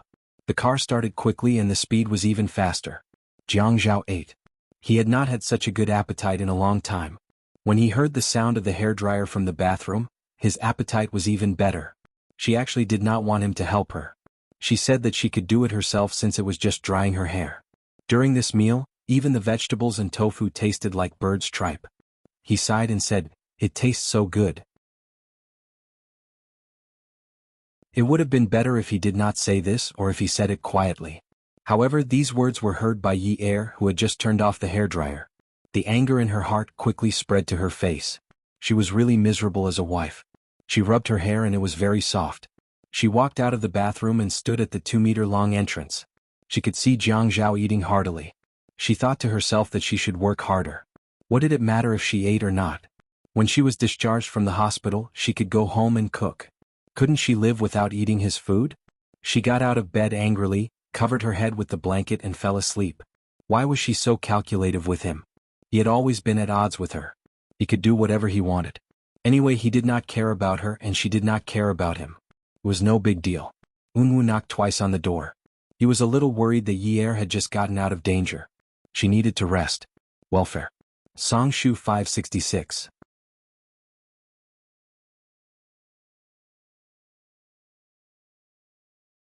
Chapter 584. Jianghu thought it was a nurse who knocked on the door gently and politely. Since he was not afraid of being seen by the doctor, he put down his chopsticks and walked over to open the door. His expression immediately changed. "What are you doing here?" Unwu no longer had his quiet and scholarly temperament. Instead, he looked domineering. "Jianghu, what am I doing here? I want to ask you, what are you doing here all day? Aren't you the one taking care of Yi? Do you always have to take care of her until something happens to her before you feel that you're important?" Jianghu was actually in a good mood that night. Because of Yi's actions when she woke up, he often neglected the fact that she was in the emergency room today. However, Yunwu's words always touched his bottom line. No matter what Yun Hongwei, his parents, Si Jie, and even Yi's friends could say that he was in the wrong. However, Yunwu could not do that. He was not Yi's family, nor was he Yi's friend. He was Yi's suitor. He was his love rival. This was a bomb that was buried beside him. Minzikai was nothing. Minzikai was not as bold as Yunwu. Yunwu dared to stand in front of him and threaten him. Moreover, Yunwu knew that something happened to Yi today. This meant that Yunwu's men were around. Jianghu felt that it would be too funny if he fought with Yunwu every time they met. Therefore, he still had to act like a gentleman. If Yunwu wanted to question him angrily, he could only respond calmly. "Unwu, I think you really have nothing to do. If you think you can't find a wife, you can try going on blind dates. You don't have to think about someone else's household register all day long. After all, you're a rich man's son. It's not good for such a tasteless thing to spread." Unwu sneered. "Is that so? A rich man's son who can't even protect his wife. If word gets out, won't it be even tasteless? Even worse?" Yi heard the argument at the door and immediately perked up. He shouted, "Unwu, is that you?" Jianghu and Unwu were both shocked. Jianghu was angry and shocked, while Unwu, Jianghu wanted to turn around and grab him, but it was too late. Unwu looked at Yi, who was sitting on the bed and smiling at him. He felt relieved. "Are you feeling better?" "Yes, I'm much better." "Unwu, why didn't you come in just now?" Unwu smiled faintly. He turned to look at Jiang Zhao, whose face was already ashen. He smiled happily. Brother Zhao was chatting with me just now. I forgot. Unwu, are you here to visit me? Yi Er looked at Unwu. When she smiled, it was just like the countless mornings, afternoons, and evenings she had spent on Wutong Street. Yunwu's heart warmed. He smiled gently and his voice was gentle and loving. He really wanted to reach out and caress her face, but he didn't. Of course. If I'm not here to visit you, why would I come here? When Yi Er looked at Unwu and smiled like that, Jiang Zhao's heart couldn't help but tighten. She had promised him before that she wouldn't interact with Shi Unwu. How could she look at Shi Unwu and smile like that? He walked over and held Yi Er's shoulders. You need to rest. I don't want to rest. I can't sleep. Yi Er pushed Jiang Zhao away and looked at Unwu. Unwu, you came to visit me. Did you bring anything delicious? Unwu was slightly embarrassed. Yes, he came to visit her, but he had forgotten the most basic etiquette. Yi Er, what do you want? I'll prepare it for you right away. I just want to eat some meat. Yi Er nodded. She felt that there was nothing wrong with saying that. Unwu turned around and looked at the dozens of plates on the table. There were meat and vegetables. Could it be? He turned back and looked at Jiang Zhao, who was fuming. Yi Er glanced at Jiang Zhao and said to Unwu, don't look at him. He won't give me anything to eat. He eats alone and only gives me some rice soup. He abuses me. You didn't even bring anything for me to eat when you came to visit me? Yinyi, that's enough. Jiang Zhao didn't expect Yi Er to speak so rudely to an outsider the moment she woke up. She kept criticizing him. Yi Er wasn't like this in the past. If it wasn't for the fact that she still remembered Ouyang Yan and knew Shi Unwu, he would have suspected that she had become stupid from sleeping for the past 20 days. What's wrong? You won't let me eat, but you won't let anyone else eat? Yi Er felt that she was being a little unreasonable. She tasted a little and it was especially fragrant. However, she wasn't allowed to continue eating. She felt terrible. Seeing Jiang Zhao eat such a large table of food made her feel even worse. Her heart felt like it was being scratched by a cat. Unwu knew that Jiang Zhao cared about Yi Er and wouldn't refuse to let her eat. It was probably the doctor's instructions. However, he wouldn't defend Jiang Zhao in front of Yi Er. He smiled and said, Yi Er, you can't eat today. It's not suitable for a patient who has just recovered to eat too much. You've already eaten some today. If you eat more, your digestive system will be damaged. I'll bring you some meat tomorrow, okay? Unwu felt like he was coaxing a child. When Yi Er asked him for meat, she sounded like a child. Unwu, I don't think you're the type to lie. We've known each other for so long and are friends. Don't lie to me. Got it? Jiang Zhao was not only depressed but also hurt internally. Yi Er had just woken up, so he couldn't spank her. Otherwise he would definitely pick her up and beat her up. She actually dared to treat his love rival like an outsider. Yunyi, if you don't sleep now, I won't let you eat any meat tomorrow. Do you believe me? Yi Er consciously collapsed, pulled the blanket over herself and went to sleep. She didn't rub it. Unwu was in a good mood. Yi Er, I'll come and see you tomorrow. Okay, don't forget to bring meat, Yi Er added generously. She raised her head slightly and gave Unwu a grateful smile. She didn't believe that he couldn't eat meat if he wanted to. Was Jiang Zhao really a tyrant? She didn't seem like someone who would have problems at all. Jiang Zhao had been pranking her all this while. He actually wants to suffocate her to death. He will be happy if his wife is dead. Forget it. She will not be calculative with him. She doesn't care what he wants to do. But if he wants to torture her, no way. But Jiang Zhao was the mayor, and her father's matter was not settled yet. Yi Er suddenly remembered something and sat up. Oh my god. Why was she so silly? She still needs to rely on Jiang Zhao to settle her father's matter. How can she talk back to him over some meat? Did she want to die? When Yi Er heard Jiang Zhao slamming the door and locking it, she shivered. Oh no, Jiang Zhao was angry. It must be because she had bad-mouthed him in front of Unwu. Will the consequences be serious?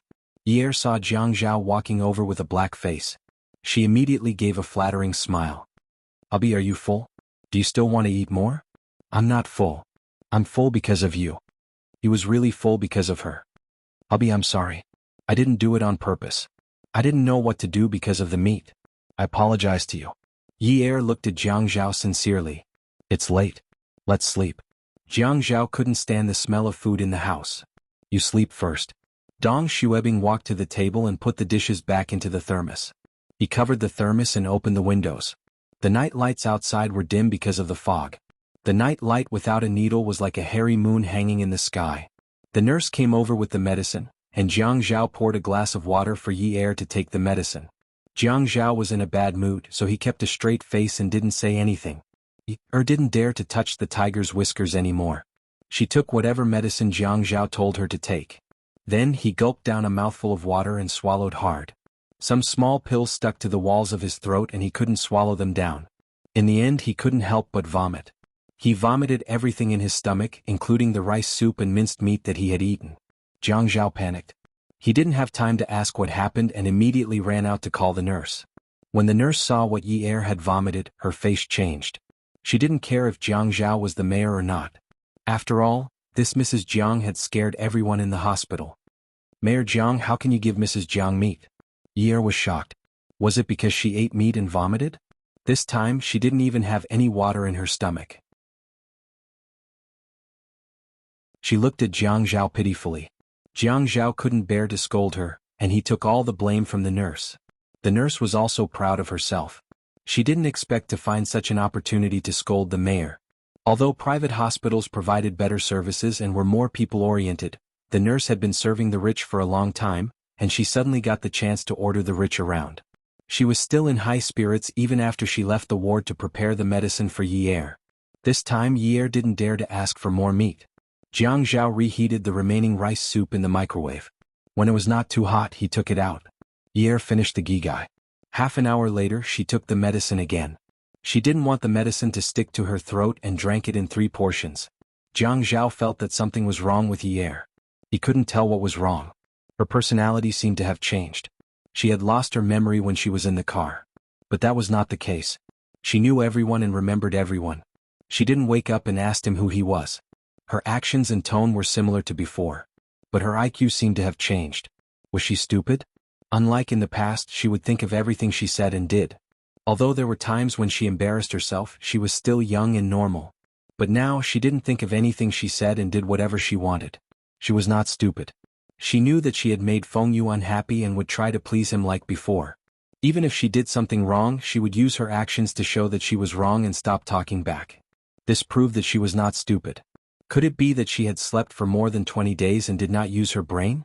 That's why her cerebellum was temporarily tired? Feng Yu could accept it if she was tired. But he couldn't accept her being so close to Shi Yunwu. Beauty Novel Song Shu 566.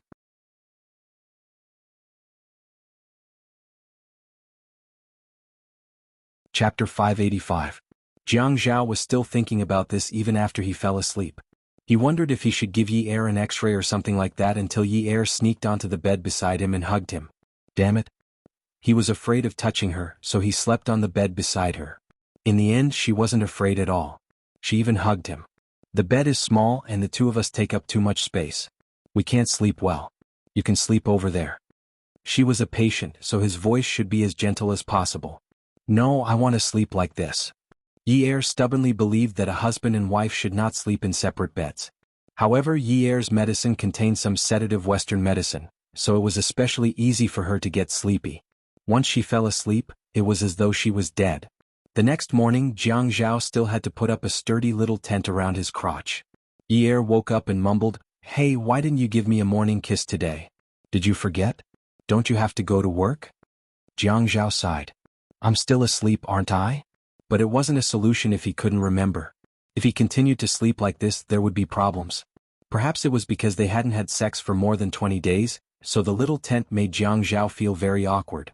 After kissing Yi Er, he turned around and got off the bed. His back was still facing Yi Er. When he reached the end of the bed, he even walked sideways into the bathroom like a crab. He immediately locked the door and took a cold shower. Jiang Zhao was a calculative person. Ever since he was born, the word calculative had never disappeared from his life. In the past, when Yi Er wasn't awake, he had to go to work. Now that Yi Er was awake, he was even more in the mood to work. However, Shi Yunwu's appearance yesterday put him on guard. Yi Er's personality was a little strange now. She wasn't as easy to deal with as before.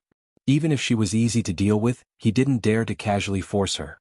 He also didn't dare to bite her until she had a high fever and was hospitalized like last time. He couldn't do it the hard way, but he couldn't bring himself to do it the soft way. What if Shi Yunwu really seduced her with me today? He suspected that her IQ had returned to that of a 2 or 3-year-old. At least, that was what he thought yesterday. After Jiang Zhao finished showering, he asked Yi Er to wash her face and brush her teeth while he waited for the servants to deliver breakfast. Today he wanted to eat with her.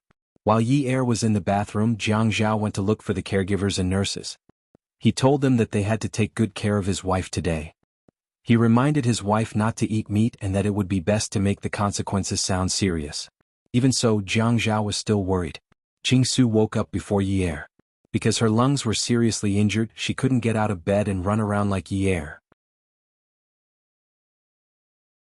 When Jiang Zhao appeared in Qingsu's room, Min Hongxing had just left. Qingsu was sitting on the bed with her back against the headboard pillow. She was playing Plants vs. Zombies on her iPad. Jiang Zhao sat down beside Qingsu's bed. "Qingsu, are you feeling better?" Qingsu logged out of the game. Her face still had some baby fat, but when she smiled, the 2 beautiful dimples on her cheeks looked very sweet. She nodded. "I'm much better. Where's older sister Yi Er?" Jiang Zhao knew that Qingsu was very different from Min Zikai. At least, Qingsu was innocent. Even if she wasn't, the fact that she dared to chase after the criminals for Yi Er's sake showed that she had a good relationship with Yi Er. Handing this mission to Qingsu should be able to succeed. "She's much better now. She can get out of bed now. I'll ask her to come and play with you later, okay?" "Really? That's great. I was just thinking that it was boring to sleep in the hospital every day. But you guys better not eat meat secretly. Last night, my heart softened and I gave her a piece. She vomited until she was a mess. I can take supplements now. It shouldn't be a problem to eat some meat, right?" Jiang Zhao also knew that it was not right to lie to a 17-year-old girl like this, but his wife's sovereignty was a big issue. Other moral principles could be set aside. If he had nothing to do and stayed here every day it would be fine, but he still had to feed his family, right? "She'll probably be able to eat tonight. Wait until I get off work. She just vomited yesterday so I don't dare to take the risk." Qingsu's attitude towards Jiang Zhao was completely different from her attitude towards family Min. If Min Zikai saw this, he would probably vomit blood in anger. "That's true. It seems that her stomach is quite weak. It's okay. Ask her to come and find me or I can go and find her." "I'll ask her to come and find you. Your lungs haven't fully recovered yet. If you move around too much, it'll be troublesome. After she has breakfast, I'll ask her to come over." Jiang Zhao continued to be shameless. After careful consideration, he felt that it was useless to just remind her. It was better to let Yi Er play with Qingsu all the time. Even if Shi Yunwu came, he would not be able to find Yi Er. Naturally, he would ask the nurse to bring Qingsu's medicine and change the bedding. Oh right, he also reminded the nurse not to reveal Yi Er's whereabouts to the public. With someone accompanying her, Qingsu was naturally happy. She nodded happily. Okay. The moment Jiang Zhao stepped out of Qingsu's ward, he immediately put away his humble and friendly expression and smirked evilly. When he entered Yi Er's ward, his mother was already setting up breakfast. Yi Er was sitting at the table waiting to eat porridge.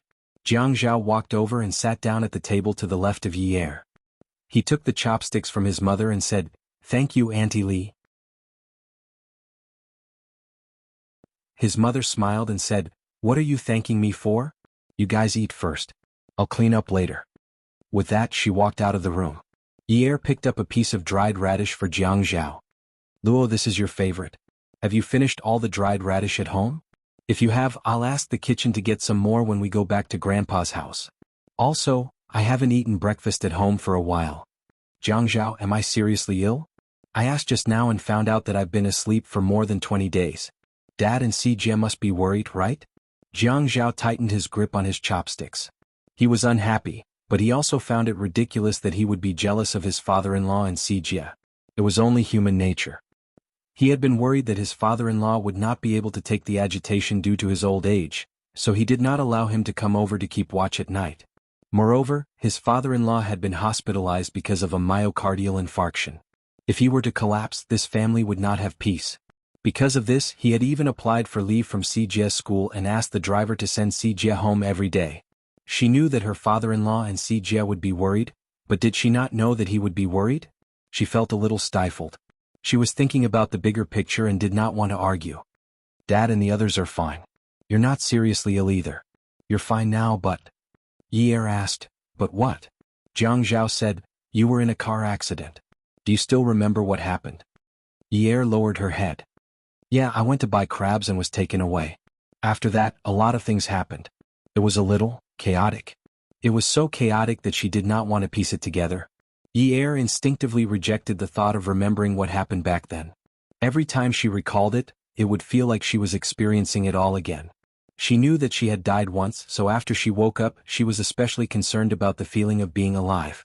Since she was alive, she did not want to think about the past that made her feel worse than death.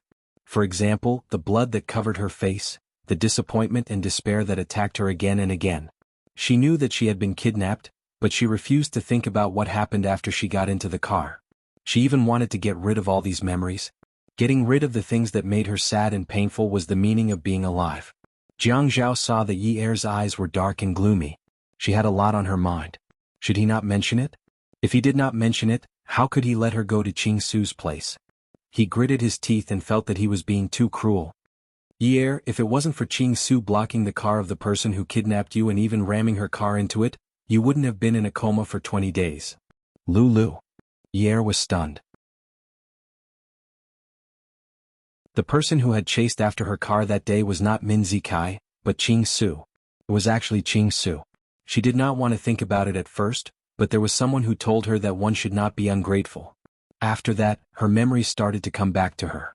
Qing Su, the fiery red Qian, and the fresh green willow branches appeared in her mind. After that, her memories started to piece together. As she pieced them together, her shoulders started to tremble. Her whole body was shaking and her tears fell like rain. Her voice was weak and broken. I know. If it wasn't for Lulu, I would have been chopped into minced meat and fed to the fish. She was terrified. At that time she was terrified. Even now, when she thought about it, she still could not escape that feeling. There were some things that made one's legs weak when they were experiencing it, but after experiencing it, one's spirit would be shattered. Jianghu suddenly regretted it. He wished that she was still a little silly like yesterday. Chopped into minced meat and fed to the fish? Would she be threatened and frightened like this? To think that he did not think that there was any change in her after she woke up. Just one sentence from him was enough to agitate her to this extent. He quickly put down the chopsticks in his hand and moved the stool over to sit beside Ye. Jianghu stretched out his arm and hugged Ye's shaky shoulders. Yin, don't cry. Everything is fine now. Everything is fine. Where's Lulu? Ye felt even more upset. She thought to herself that since she woke up yesterday, she had been so heartless that she did not ask about the person who saved her because she refused to remember anything. She was already so seriously injured and had been in a coma for 20 days. Then what about Qing Su? Was it even more serious? Jianghu listened to Ye sniffling non-stop and thought to himself that he should take the day off so that she would not be agitated. However, Ye continued to ask, I know that there was a car that kept chasing after the car that kidnapped me that day, but I didn't know it was her. I thought it was Min Zikai. My car crashed really hard and I even hit my head against the car that kidnapped me a few times. I know everything. I can feel it. Ye covered her face. Tears flowed out between her fingers and her sobs sounded a little suppressed. She's fine. Jianghu said against his will. He hugged Ye even tighter. Should he get her a psychiatrist? The difference in her mood from yesterday was too great. It was so great that he couldn't recover from the fact that she had used all sorts of methods to get him to eat meat yesterday. Zhao.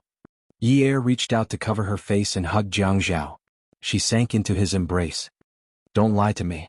When I was in the car, I heard that man curse a few times. F***ck, do you want to die? There's no way she'll get better. Zhao, tell me. Ye started to suspect that there was something she didn't want to recall. Zhao? It sounded so natural to call her that. It sounded so heartfelt. Hadn't she been using him all this time? Hadn't she been trying to please him against her will? Songshu 566.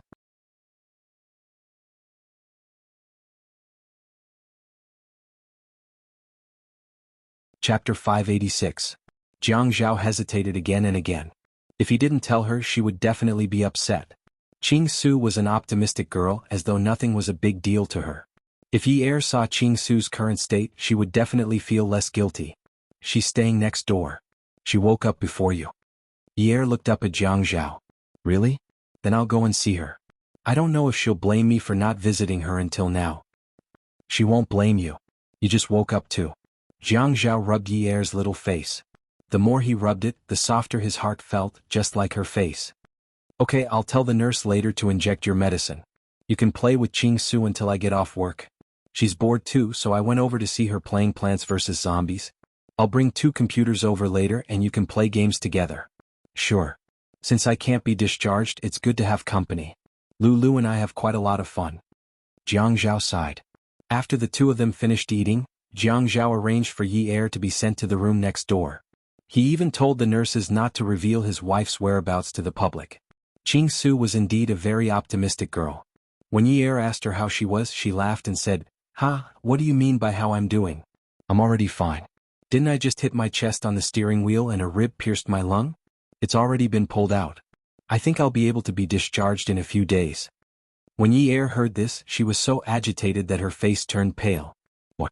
A rib pierced her lung? How weak was the lung? She actually laughed and said, Lulu. Yi Er sat on the bed with the bedding changed. Her computer was placed on the table beside the bed. She had just turned it on when the music started playing. However, her voice was not as smooth as the background music of the computer, and it was trembling. Lulu, you actually suffered such a serious injury? Yi Er could not continue playing the game. She was only unconscious and scared, but Ching Su's ribs were broken and her lungs were injured. Jiang Zhao lied to her that Ching Su was fine, and Ching Su herself said she was fine. When Ching Su saw Yi Er biting her lip and about to cry, she spat in her heart. Didn't Jiang Zhao tell Yi Er? Did she say too much? Good heavens. Yinyi, how did you become like this? You're always crying. I can't stand you. Did you become a resentful woman after you got married? Is that why you pee all the time? What horse pee? Yi Er was still feeling sad when he realized that the person he was sad about was looking down on him. Horse pee? She was shedding tears. Ching Su was a girl who had been swindling and cheating with her mother since she was young. Although she had stayed in the Min family for a few years, she still spoke some rascally words. Yi Er was stunned. She wanted to laugh out loud, but she was afraid that it would hurt her lungs, so she could only chuckle. Don't you know that if you cry too much, it will become urine? And it's horse pee. It's really big. Do you know about horses? It's really big. Yi Er was touched, sad, upset, and guilty. All of her negative emotions were suppressed after Ching Su said that her tears were horse pee. She could not cry in front of Jiang Zhao anymore. If she cried too much, it would be pee. Ching Su sat on her bed. Just like Yi Er, the computer that Jiang Zhao brought over was placed on the table in front of her. She raised her head and glanced at Yi Er's computer. Come on, let's play 2 rounds. Let's play. LOL is a game from Tencent League of Legends LOL, haha. Ouyang Yen was sitting in Jiang Zhao's office. Jiang Zhao was handling official business. Ouyang Yen was sitting on the sofa in the reception area, quietly reading the newspaper. She seemed to be very patient. But from time to time she would raise her wrist to look at her watch, revealing her mood. Jiang Zhao approved the documents and pressed the secretary line once. Lu Qing, come in. Get someone to send the documents to the 7th floor. He hung up the phone and opened another file. It was as if Ouyang Yen was not even sitting in the office. Ouyang Yen did not mind, but she would occasionally knock on the coffee cup to make a little noise. She wanted to attract Jiang Zhao's attention, but she did not want him to think that she was the one who spoke first. Jiang Zhao lowered his head. His eyes moved quickly through the opened file. He spun the pen in his hand quickly, swapping the position of the tip of the pen and the end of the pen. The end of the pen stopped at the key point in his eyes. He tapped it again and again as if he was thinking about something. Ouyang Yen could not help but sigh. Jiang Zhao's voice was heard. Yun, don't you have to go to work today? Ouyang Yen was delighted. She looked up and saw that Jiang Zhao was still buried in the file. She bit her lip, stood up, and sat opposite him. After all, he was the one who spoke first. It would be better to find a suitable position to talk. I applied for leave. Applied for leave? The Shin Hospital is very open-minded. You allow people to apply for leave so easily? Jiang Zhao asked 2 questions, but he did not raise his head to look at Ouyang Yen. Ouyang Yen had always been dressed plainly. Because of her good condition, she was like a lotus from clear water, a natural carving. There was no need for her to chase after fashion. It was precisely because her beauty was natural and refined that her expression and actions had always been like that of a fairy. It was even more so in front of Jiang Zhao. She wanted to be angry, but she forcefully suppressed her anger. I want to talk to you about something. Go ahead. Jiang Zhao said lightly. Do you hate me here? Ouyang Yen exhaled and said this gently. Jiang Zhao looked up and smiled. You actually came here to talk to me about this. The next time I see your Dean Shin, I have to have a good talk with him about the attendance of civil servants. This won't do. He can't mess around with the party building. Last time he wanted to find trouble with me. Looks like I can take revenge. Ouyang Yin was a little angry at the beginning, but now she was furious. Jiang Zhao clearly knew that Shin Kai had pursued her in university. Now he actually mentioned this person without any ill feelings. She had always been arrogant. She bit her lips and did not voice out her dissatisfaction. At least she felt that now was not the time. I'm here to talk to you about Yun Hongwei. I think you should do something about it. Jiang Zhao put down his pen, leaned back and smiled. Because several of Yun Hongwei's cases are related to your family, Ouyang, right? During the tsunami, almost all of the pineapples were bought out and later sold to a mahogany furniture manufacturer at a high price. But the loan was approved by your uncle? Also, Yun Hongwei's case in 2003 was obviously going to blow up, but it was suppressed by the provincial TV station head through his connections. And for the station head to be promoted, your father contributed a lot. Jiang Zhao, you actually know about it? Ouyang Yan's face changed. You know about it, but you only care about me now. Beauty novel, Songshu 566.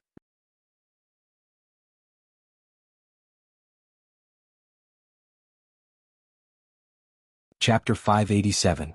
Pretentious. Jiang Zhao smiled. Yun, since the Ouyang family is also involved in this matter, why do I have to take care of it alone? Ouyang Yin was stunned. What do you mean? Are you saying that you don't want to take care of it? It's better to deal with this matter impartially. In my position, I can't bend the law for personal gain even if it's my father, let alone my father-in-law, right? We both graduated from law school. Don't tell me that Yun doesn't understand this principle? If Yun Hongwei goes in, Yun Yi will blame you. Does it matter? She's my wife. If her father is innocent, he naturally won't go in. But if he uses unorthodox means and gets in, will this account be blamed on me? What is this? Logic? Are you determined not to take care of it? The law has its own fair place. If we destroy this fairness artificially, it's unfair to the people, isn't it? Ouyang Yin held her forehead. Her dignified and reserved manner was about to be exhausted. The recording pen in her bag was still running. She didn't expect that nothing useful would be recorded. She had always thought that Jiang Zhao didn't guard against her. At least as long as she didn't mention his marriage and Yun Ye's feelings for her, he still had a special kind of feelings for her. Second brother, someone wants to make a big deal out of this matter. If you help Yun Hongwei, you'll also help me. Ouyang Yin spoke softly. The title, second brother, had always belonged to her. Even when they were intimate lovers, she still called him that. Every time she saw him, she tried to use this title to tell him that they had a past and a glorious past. Jiang Zhao glanced at the electronic sensor under the table and shook his head. Yun, the innocent will be cleared of this matter. No one can help each other. Go back early. After Ouyang Yin left for a while, Jiang Zhao remained silent. How serious was the situation? That was why the Ouyang Yin tried to record some of his words to threaten him. Who was the one causing trouble recently? He did not know if he would still be in the mood to return to Jiang District to hold the wedding banquet. Jiang Zhao had called Yun Hongwei last night to tell him that Yi Er had woken up. Yun Hongwei had originally planned to visit Yi Er early in the morning. Later, Jiang Zhao called and said that Yi Er was staying in the ward next door today. He would call him when he went over. She received a call from Yun Hongwei, saying that they had arrived at the hospital. Yesterday she forgot to ask about the ward next door. Jiang Zhao said that it was on the right side. When Yun Hongwei found Yi Er, there were 3 people in the room: Yi Er, Qing Su and Unwu. Yi Er felt that she had lost 2 rounds to Qing Su. The main reason was that she had slept a little longer than Qing Su and her brain had not been trained. Unwu saw that Yi Er was a little unconvinced. In front of Qing Su, he did not speak to Yi Er in a doting tone. Instead, he spoke in a light tone like a friend. Then wait until your brain is better before playing. Qing Su shook her head proudly. Unwu, why don't we play a few rounds? How about that? Sure, but I'm not skilled. You have to give in to me. Qing Su burst into laughter. Aren't you embarrassed? As a man, you should ask a woman to give in to you. How dare you say that? Aren't you embarrassed? Unwu glanced at Yi Er and shrugged at Qing Su, who was smiling. What's the matter? You guys are so fierce, so I can't be fierce. Besides, I've never played before. If you don't give in to me, even if you win, you won't have any face. Yunwu's words were indeed useful to the 17-year-old Qing Su. Fine, let's play. I'll give in to you. Go and create a team. When Unwoo was playing the game, Yi was very close to him. She thought that she could guide him, but she did not expect a man to be so sensitive to games. Perhaps it was not that Unwoo did not know how to play? Yun Hongwei knocked on the door and heard the girl inside shout impatiently, "Come in." When he entered the door, he saw that the three of them were engrossed in the game. Unwoo and Yi sat on the same bed. The table was not big, so the two of them were quite close. Yi was engrossed in the game and was already kneeling beside Unwoo. She bent her elbow and did not mind supporting herself on Yunwoo's shoulder. This way she was much higher than Yunwoo's head. "Unwoo, why are you so good? Are you trying to avenge me?" Yunwoo's mouse and keyboard worked well together. Feeling the beauty relying on him, he was in an exceptionally good mood. He did not mean to step back into her life. It was Jianghu who did not know how to take care of her. It was she who suddenly became close to him as if they had never left Wudong Street. He really wanted to hurry to the beginning of the summer and get a bicycle. He would ride the bicycle while she would sit behind. They would go and drink tea that cost 10 yuan and could be refilled endlessly. Unwoo laughed. "Yes, I'll take revenge for you. No one can touch you." Unwoo himself did not notice it. When he said this, he was clearly smiling. Ching Su and Yun Hongwei, who had just entered, were shocked by the domineering tone in his words. Yi did not notice anything strange. She had known Unwoo for too long. He could transform from a fallen painter to a rich young master. What else could he not say? Yun Hongwei saw Yi leaning on a man's shoulder without any taboo. He coughed. Yi looked up. When she saw Yun Hongwei, she chuckled. "Dad, why are you here? I thought it was a nurse." Unwoo could not stop now. Yi wanted him to win, but out of courtesy he had to greet Yun Hongwei. He quickly looked up and smiled warmly. "Hello, Uncle Yun." When Yun Hongwei saw Yunwoo's warm and clean smile, he suddenly felt that he was overthinking things. But why was Yi treating him like this? It was just like 20 days ago at home. Didn't she know how much Dad missed her? If it weren't for the fact that she needed to rest after she woke up, he would have come over last night. He was also afraid that Jiang Zhao would say that he was worried for nothing. In fact, he was very afraid of putting pressure on Jiang Zhao. "Yi, come over here. It's not good to bully Unwoo like this." "It's okay, Uncle Yun. Yi just wants to have a good time. She's lost too many times. She's pinned her hopes on me. She's just hoping that I can win one round. She's not bullying me." Unwoo naturally did not want Yi to leave him just because of a few words from Yun Hongwei. This kind of happiness was practically stolen. However, Ching Su was unhappy. As she operated the mouse and keyboard, she said in an impatient and rebellious tone, "Uncle Yun, don't be so annoying, young man. It's just a game. My dad has never cared about how many rounds I play. Yi is already married, so there's no need to be so strict with her. It's not like she's an elementary school student who doesn't have self-control and is afraid of being addicted to the internet, right? We're having fun right now." When Ching Su said this, she did not even raise her head. However, it immediately made Yun Hongwei feel embarrassed. In the past, he also did not care about Yi. Young people should have some fun. However, Yi was married, and the person she married was not an ordinary man. It was Jiang Zhao, a man with a political background. How could she put her arm around another male friend's shoulder like this? "Yi, are you feeling better? Do you feel uncomfortable anywhere?" Yun Hongwei had never been able to get angry, especially towards his children. When he said this, he had already walked to Yi's side. He took her hand and squeezed it in the palm of his hand. In the past, he was also there during the day. Other than accompanying Jia at home during the weekend, he would also hold her hand like this. However, now her hand was clearly much warmer. Without the cold liquid, it was indeed much better. Yi knelt a little straighter. She turned around and hugged Yun Hongwei's neck. "Dad, I'm much better. Don't worry. Don't keep thinking about me all the time. Didn't I just sleep for a few days?" In Yi's own consciousness, she did not sleep for long. It was just that something happened before she went to sleep. When she woke up, her husband was by her side. The next day, her father came over. Unwoo felt the pressure on his shoulders suddenly disappear. His heart suddenly felt empty and all his thoughts were gone. Yun Hongwei saw Yi hugging him, so he quickly carried Yi up to prevent her from continuing to get close to Unwoo. Yi's hearty laughter filled the room. Ching Su turned her head and happened to see the warm interaction between the father and daughter. Her eyebrows suddenly straightened and darkened. The layout and decoration of the house were the same as Yi's ward. Yun Hongwei carried Yi to the table by the window and asked her some trivial things. Yi told Yun Hongwei about the meat incident yesterday. Yi was very regretful that Unwu did not bring her meat today. He brought her a vegetarian chicken. Vegetarian chicken was clearly tofu, but he insisted on calling it vegetarian chicken. However, Yunwu's clear eyes told her that this was his first time buying takeout. He did not know that vegetarian chicken was tofu and not a real chicken. In fact, Unwu had been conflicted about this matter for a long time. A patient who had just started eating could not eat meat. At least he had to wait until tonight. However, he did not want to disappoint Yi, so he told a white lie. Qing Su was completely attracted by the interaction between Yi and Yun Hongwei. Yi's smile told everyone that she was happy. The game could not continue. Whether it was Qing Su or Unwu, both of them seemed to have reached a tacit agreement to stop the war and withdraw. Unwu was a likable boy, especially when he took off his suit and put on casual clothes.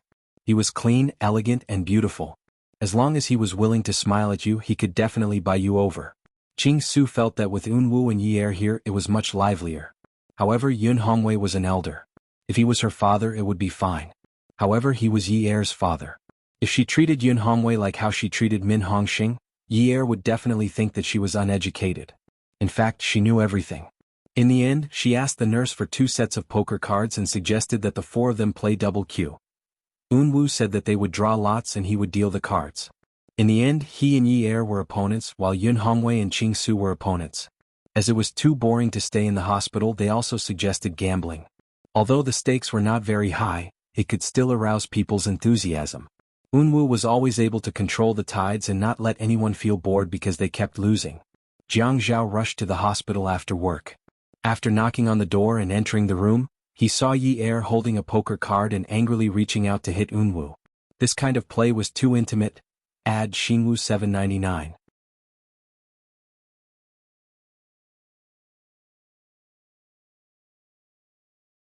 Chapter 588.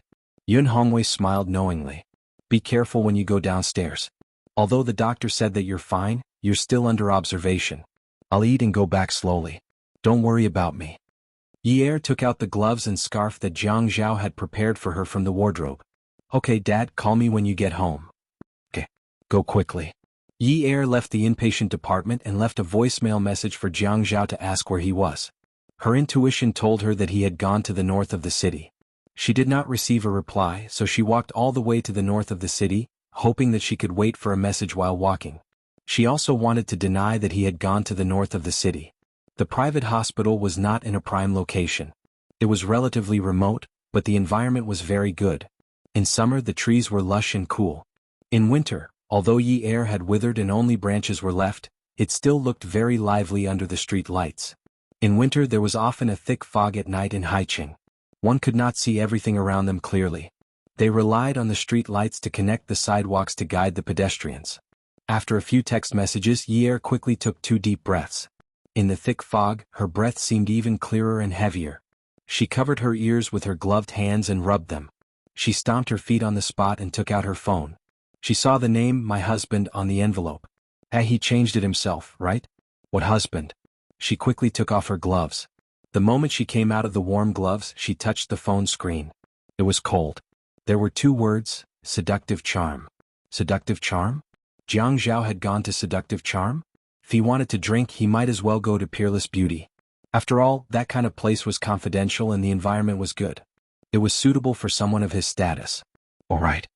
There were many women in seductive charm. Yi bit her lip and wanted to slap herself. Yesterday, her nerves had short-circuited and would not be short-circuited forever. She had to beat herself back to her original state in a few hours. What did he mean by being so straightforward with her? Did he tell her not to be nosy, or did he say that she did not have the right to ask? Even if she did not have the right, she had to ask, right? Anyway, he should not have any objections if she pretended to ask casually, right? Anyway, he had always been so arrogant. Even if he went to Ouyang Yan's place, he would still let Ouyang Yan answer the phone. As if there were people around, her slightly flat almond-shaped eyes looked around alertly. Hey, which room are you playing in? I might have an acquaintance there so I can give you a discount? He coughed to encourage himself and pretended that he had nothing to do. After replying, he looked at the foggy night sky and looked left and right at the cars coming and going, hoping that there would be a taxi with a green light on the roof that flashed the words empty. He stood at the intersection and reached out to hail a taxi. His hand was a little cold, so he retracted it and rubbed it. He felt that it was all bones. He didn't know if Jianghu would say that he didn't feel anything when he touched it. When he saw a car coming from diagonally opposite, he quickly stretched out his hand and shouted, "Taxi! Taxi!" The taxi turned left and turned around. When it stopped beside Yi-Er chuckled in relief. He shrunk his neck, opened the backseat door and got in. "Master, sorry to trouble you." The driver took countless young people to various bars every day. "Okay." The driver asked for Yi-Er's opinion. At this time the roads with fewer people were not congested, but they had to take a detour. The roads that didn't take a detour were now congested. Yi-Er said, "If you want to take a detour, then so be it." With cars he really didn't know if a 5-minute drive would take 50 minutes. When the car arrived outside Charming Club, she received a message from Jianghu. It was a distant message. "Thank you, 316. After paying the taxi, Yi-Er felt a little dizzy as soon as he got out of the car. Firstly, he had been hospitalized for a long time and his body had not fully recovered. Secondly, the air conditioner was on in the car, so it was stuffy. She stood at the door and breathed for a while. She let down her ponytail and placed it beside her face. When she lowered her head, her face couldn't be seen clearly. She also adjusted her scarf and pulled it up high, only revealing her eyes. After entering Charming Club, she said to the waiter wearing a golden vest, "I have an appointment, 316. The waiter led Yi-Er through all kinds of people. Yi-Er looked at the men and women who brushed past her and sized her up as if she was a monster. It was winter outside. Inside she was wearing hot pants, a short skirt and a camisole. Her outfit was clearly a monster among monsters. Outside the private room 316, the waiter gently knocked on the door and pushed it open to lead Yi-Er in. The private room was not big, and the extravagance of the decoration was not at the same level as that of Peerless Beauty. It was a little more high-end than the mass-produced karaoke. The sofa was black leather, but it was unknown whether it was real leather or PU. Jianghu's suit and sweater when he arrived at the hospital that night had been thrown away somewhere. A woman was sitting next to him. It was Ouyang-Yen. She was talking to Jianghu about something. The weather outside was cold. Ouyang-Yen had probably taken off her jacket. She was wearing an OL houndstooth dress with 9/4 sleeves. It was not a sexy style. In fact, it was very conservative. The length of the dress was above her knees. However, the cut was very close to her body, and it wrapped around her good figure. Yi-Er, who had slept for more than 20 days, had lost some weight. The clothes she wore before looked a little empty. Yi-Er thought to herself that she had not had time to dress up after leaving the house in a hurry. She had really made a fool of herself. Jianghu and Ouyang-Yen did not avoid suspicion and lowered their heads to talk. They were very congenial. He felt like an outsider. Jianghu looked up and saw Yi-Er standing at the door. It would have been better if he did not see her. Once he saw her, he was full of anger. He did not even want to see her for a few days. He did not expect her to come. It was just that she asked and he just answered. She even said that he was looking for someone to give him a discount? Who cared? He did not expect her to come looking for him. He was a little happy. But if she really came, he could not be nice to her. He said to Ouyang-Yen, "Let's stop here today. Come to my office tomorrow." Ouyang-Yen naturally noticed Yi-Er. She caught the flames of anger in Jianghu's eyes. She caught the woman standing at the door clenching her fists tightly but not daring to come forward. She caught a series of her lack of confidence. She was caught off guard and gently kissed Jianghu's face. She laughed softly. "It's just a kiss. Your wife won't be jealous, right?" When Jianghu instinctively wanted to avoid it, he caught a glimpse of Yi-Er suddenly and deliberately turned her head away. She did not even look in his direction. She wanted to pretend that she did not see anything. He let Ouyang-Yen kiss him lightly on his cheek. When Yi-Er turned around and thought about the interaction between her and Xiunwu, she also gave him a kiss on the cheek. Then she held Ouyang-Yen's arm in a gentlemanly manner and smiled. "I'll send you off." Ouyang-Yen was overjoyed and could not calm down. She smiled shyly. "Okay." She ignored Yi-Er and walked to a corner of the private room. She took Jianghu's coat and sweater from the wooden clothes rack. She took the sweater and handed it to Jianghu. Yi-Er did not hear Jianghu whisper to Ouyang-Yen, "I'll send you off." Her intuition told her that the two of them felt that she had ruined the atmosphere and wanted to find another place to talk. Look at how intimate they were. They even kissed in front of her. Luckily she had always been immune to it. Anyway, a kiss was not a big deal. At most, she would find an opportunity to kiss them back. She would just take it that Jianghu was bitten by a stray dog. Ye saw Ouyang Yan's action of taking Jiang Zhao's coat and thought carefully. Something was wrong. If she continued to stand there, it would not be appropriate for her to act like a wife. Hence, she raised her head and puffed out her chest. Jiang Zhao's sweater to work was a cowl collar. Ye was taller than Ouyang Yan. She took the sweater from Jiang Zhao's hand and put it on Jiang Zhao's head. Jiang Zhao and Ouyang Yan were both stunned. Jiang Zhao thought to himself, what is she doing? Why is she still looking for him? Isn't she eager for him to leave? She came looking for him after he left? She even helped him put on his clothes? Who cares? Ye adjusted Jiang Zhao's collar so that it looked more melon. She then pulled the hem of his shirt and said gently, Hubby, I know someone at Seductive Charm. I'll give her a call later and ask her to give us a discount. The money we save can be used to pay for the utility bills. Although we don't lack that money, there's a lot of accumulated water. My dad said that we have to be careful with our spending in a marriage. I don't think we should be disdainful of household expenses like the utility bills. Jiang Zhao almost burst out laughing, but Ye didn't find it funny. Laugh? What's there to laugh about? You can't even cry. She didn't even look at Ouyang Yan. She just thought that there was a table beside her and her husband's clothes were on that table. She was just familiar with the position of the table and casually took it. Take it? Forget it, she couldn't take it. There was double-sided tape on the table. She could only pull hard and pull her husband's suit off the table with double-sided tape. She pinched her shoulders and shook them gently. She chanted in her heart, shake off the moldy air, shake off the seductive air, shake off the coquettish air, shake off the Ouyang Yan. Then, she unfolded the collar of the suit and let Jiang Zhao put his hands into the sleeves of the suit. Jiang Zhao's mind was still thinking about those things. After he left, how long did Jianghu stay? It shouldn't have been long. It wasn't too late now. The important thing was, what happened during the day? Other than playing cards? What else did they play? Look at how intimate the two of them were. It was as if they grew up naked together. They didn't even think about their own identities. Jiang Zhao's arms refused to unfold. He refused to cooperate with Ye's solicitude. He glared at her and said, Yunyi, what are you doing here? Are you crazy? Ye's originally bright and guilty smile crumbled under Jiang Zhao's cold interrogative tone. She was so embarrassed that she couldn't laugh. It was still okay in the past. Jiang Zhao didn't throw a tantrum in front of the Ouyang Yan. Her position as the official wife was still intact. Now, the master was giving the official wife a hard time in front of the concubine. Wouldn't the concubine become arrogant?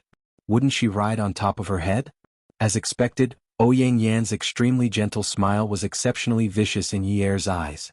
She smiled and said, Second brother, Ye is worried about you. She's probably afraid that you'll drink too much outside and affect your health. We didn't drink much today. We're just chatting. Why don't you explain to Ye? Jiang Zhao sneered in his heart. Forget it. She was worried about him? She was just worried that he would die or be demoted. He was no longer useful to her. Explain?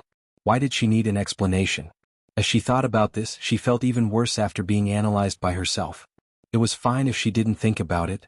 The more she thought about it, the more she cared. How did she live when she didn't care about him in the past? She had already forgotten that feeling. She missed it too much. Ye also knew that Ouyang Yan's seemingly gentle exterior was burning with determination to fight with her. However, Ouyang Yan was a much more experienced woman. She said good things in front of Jiang Zhao to show her grace and magnanimity. Ouyang Yan had told her this before, so it wasn't strange. She was just experiencing it now. Attention Xingwu 799.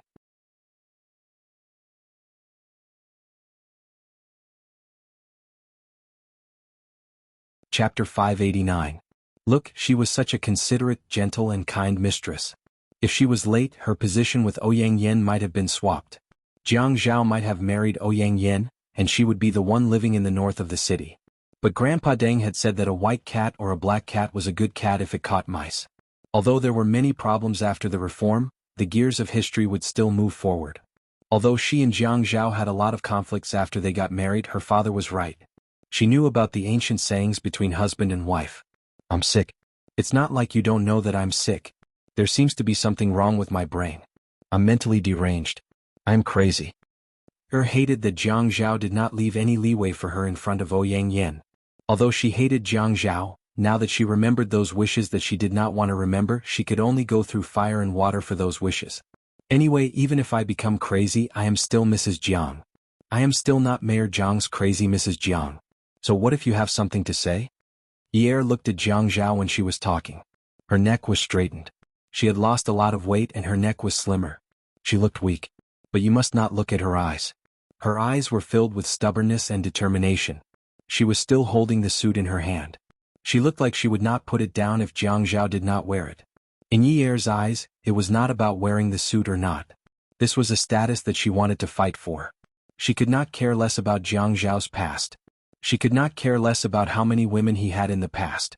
She also could not care less about whether she was in his heart or not. What she wanted now was a status. A status that she must have in front of this arrogant love rival. She had acted coquettishly, acted cute, and acted pitiful. She had already told Jiang Zhao that there was something wrong with her brain. She was afraid that she had lost her brain. If Jiang Zhao was not satisfied with her, did not sympathize with her, and did not pity her, she would never be able to hold her head up high in front of Ouyang Yin. If he couldn't raise his head, it meant that he probably wouldn't have the chance to go to the apartment in the north of the city to snatch her away. Ouyang Yin said that Jiang Zhao didn't drink. They were just chatting and having fun. Jiang Zhao drank a lot at the beginning. He was obviously in a bad mood. The waiter had already cleared the table once, so no one could tell how much he had drunk. They were just chatting, but they were talking about the relationship between Yun Hongwei and the family Ouyang. Ouyang Yin was afraid that the family Ouyang would be implicated because of Yun Hongwei, so he insisted on asking Jiang Zhao out. Jiang Zhao made it clear that he should put away the recording. Ouyang Yin knew that he had exposed himself during the day. He repeatedly promised that he would not play any tricks. Only then did Jiang Zhao come out to meet with Ouyang Yin. They were just chatting. Jiang Zhao thought it was normal, but Ye thought it was ambiguous. This was the Ouyang Yan's ability. He said that just to show Jiang Zhao how good he was at being a peacemaker. In front of Ye he acted as if he and Jiang Zhao were very close. Ye felt that when facing the Ouyang Yin she had to be stubborn and not turn back. What restraint, what generosity, what rationality, all of it was useless. She could not compare to the Ouyang Yin in any of these things. She could only learn from Xia Qian. She was confused about everything. Everyone thought that there was something wrong with her IQ, but she was still able to live her own life smoothly.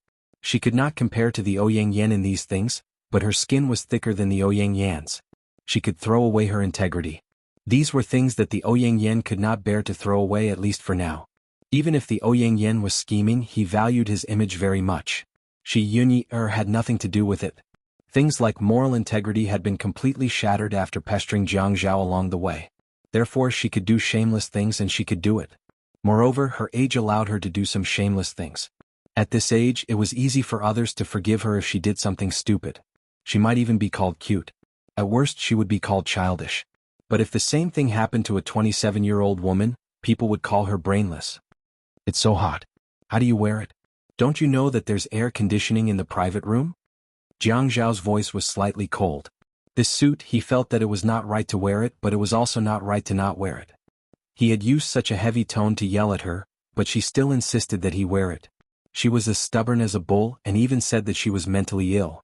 He also felt that she was mentally ill, but she was not completely stupid. Thinking about her car accident, he felt very guilty. But he had already said it. How could he take it back? A man who did not keep his words, was he still a man? How could he work? What kind of career could he have? Ye felt that she should stop. Jiang Zhao had already given her a way out. The reason why he did not wear it was because the room was too hot. It had nothing to do with anything else. She could not continue arguing. Otherwise, who knew what the Ouyang Yin would do? He folded the suit and put it on his arm. Ye was originally standing opposite Jiang Zhao, and the Ouyang Yin was standing on Jiang Zhao's left. At this time, Ye squeezed to the left of Jiang Zhao and pushed the Ouyang Yin back. She reached out and held Jiang Zhao's arm. "Hubby, have you eaten dinner?" Jiang Zhao did not push Ye away, nor did he care about the Ouyang Yin who had been squeezed behind Ye. He sneered coldly and said with a hidden meaning, "Yunyi, are you stupid?" She still knew to ask if he had eaten. At that time he went to the hospital. It was lunchtime. He left the hospital with a stomach full of anger. How could he eat? Later the Ouyang Yin asked him to come here and drank a stomach full of wine. Ye was glad that Jiang Zhao was willing to pay attention to her. She could take the sarcasm. She felt that it was much better than the cold and fierce words just now. She shrugged and said casually, "Actually, it's hard to say. I'm sometimes stupid and sometimes not. It's completely automatic. It changes according to the temperature. It's not under my control. Jiang Zhao smacked his lips. Oh, so you're saying that you don't usually use your brain to control your behavior? Isn't the category of stupid and not stupid controlled by the central brain? Your body? Are you saying that you usually use your body to control the question of whether you're stupid or not? Yi felt that she had been tricked by herself. The reason was that her knowledge was limited. She shouldn't have brought up such a topic that had a lot of variation between words. If she continued to talk about any of the branches, she would be dead. She was obviously no match for Jiang Zhao. You can't say it like that. Then what do you mean? Or are you trying to tell me that you don't have a brain at all? That's why when your body controls your body, there will often be situations where the same poles repel each other. That's why you hit the line? That's why you're stupid? Yi was confused by this topic that was getting deeper and deeper.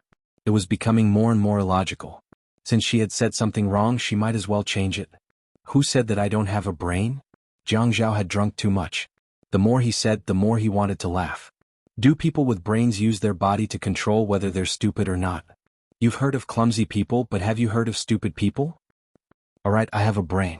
Whether I'm stupid or not is controlled by my brain. I can completely control it. This is not an automatic, it's a manual.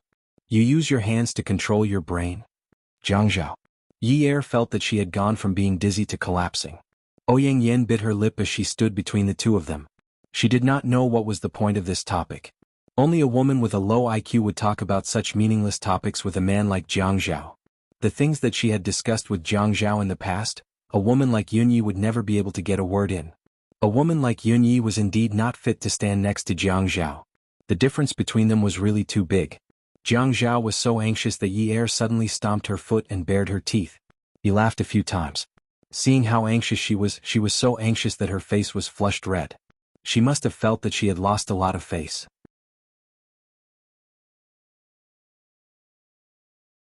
That was why she was acting like this. Did she still know how to be thick-skinned?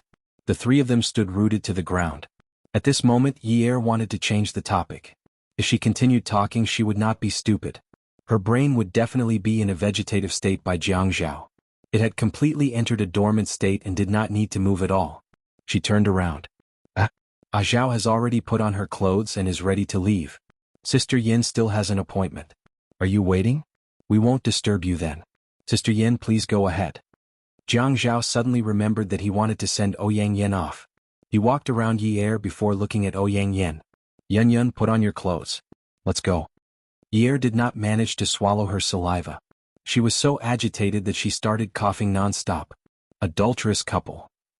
It was one thing to scold Jiang Zhao and Ouyang Yen for being adulterous in her heart, but she also had to learn from Ouyang Yen, right? She did not care whether they were going to leave or not. Anyway, she had already lost a lot of face today. She just had to pretend that she did not feel embarrassed. How could she really let the adulterous couple leave? She had just woken up not long ago. Although she could jump around and travel thousands of miles in the cold winter to find her husband, it was a little exaggerated, but art came from life. So what if it was thousands of miles? Didn't the ancients also mess up quantifiers when they wrote poems? At most, she was just inheriting a good tradition. Anyway, Jiang Zhao had already said that it was scary for her to be uncultured. It was normal for her not to know how to count. Even though she could climb up the stairs to the third floor without eating, she was still a patient, wasn't she? This was an undeniable fact that no one could deny. It was normal for a patient to be a little confused. It was pardonable for her to pretend that she did not understand the adulterous relationship between the adulterous couple. Hence, Yi held Jiang Zhao even tighter. She leaned her head on his muscular arm, making the two of them look more intimate. She looked at Ouyang Yen and smiled like a virtuous lady. Sister Yin, hurry up and put on your clothes. We're waiting for you. But in her heart, she was scolding. Wait my ass. Hurry up and put on your clothes and go home by yourself. However, she clearly noticed a flash of anger in Ouyang Yan's eyes. Haha, little guy, if you have the ability, don't be angry. What? Are you blaming me for ruining your good time? Who asked you to ruin my good time? You're right. You ruined my good time, but I'm not allowed to ruin yours? What kind of dream are you having? You must be dreaming. Jiang Zhao did not expect that Yi would also want to go. He was just going to send someone off. Besides, he had already agreed. I'll get the designated driver to send you back to the hospital first. Why are you running around outside? Yi Er held Jiang Zhao's arm and leaned on Jiang Zhao. Her voice was soft and gentle. I've been cooped up in the hospital for more than 20 days. I wanted to come out for some fresh air. It's so suffocating. She complained in her heart. Do you think I want to go out for some fresh air? Little girl, I can't even stand properly. You heartless man, don't you know that your wife hasn't recovered yet? Awesome novel Hongcha 866.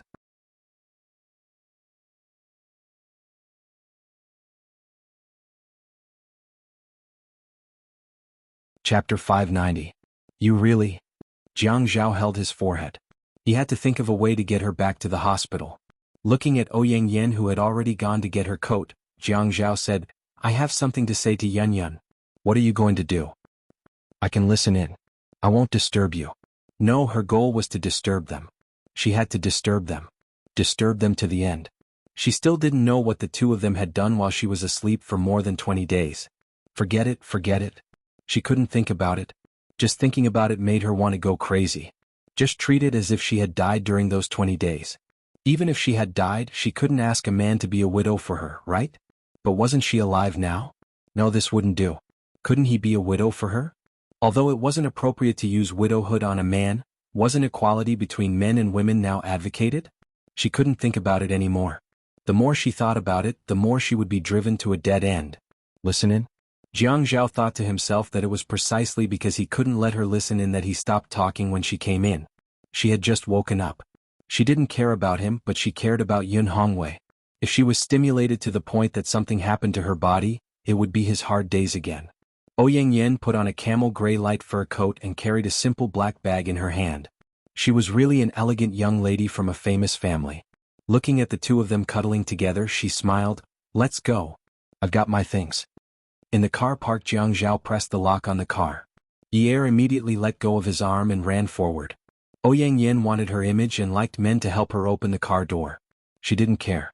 She had hands and feet, so she could open the car door herself. So she ran to open the door to the front passenger seat and sat in. She wouldn't give Ouyang Yen the chance to sit next to her husband. Ouyang Yen gritted her teeth. How shameless. The Yun family used to be a rich family. How did they raise such a shameless daughter?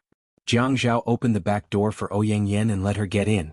The moment Yi Er touched the chair, she felt as if she was about to collapse.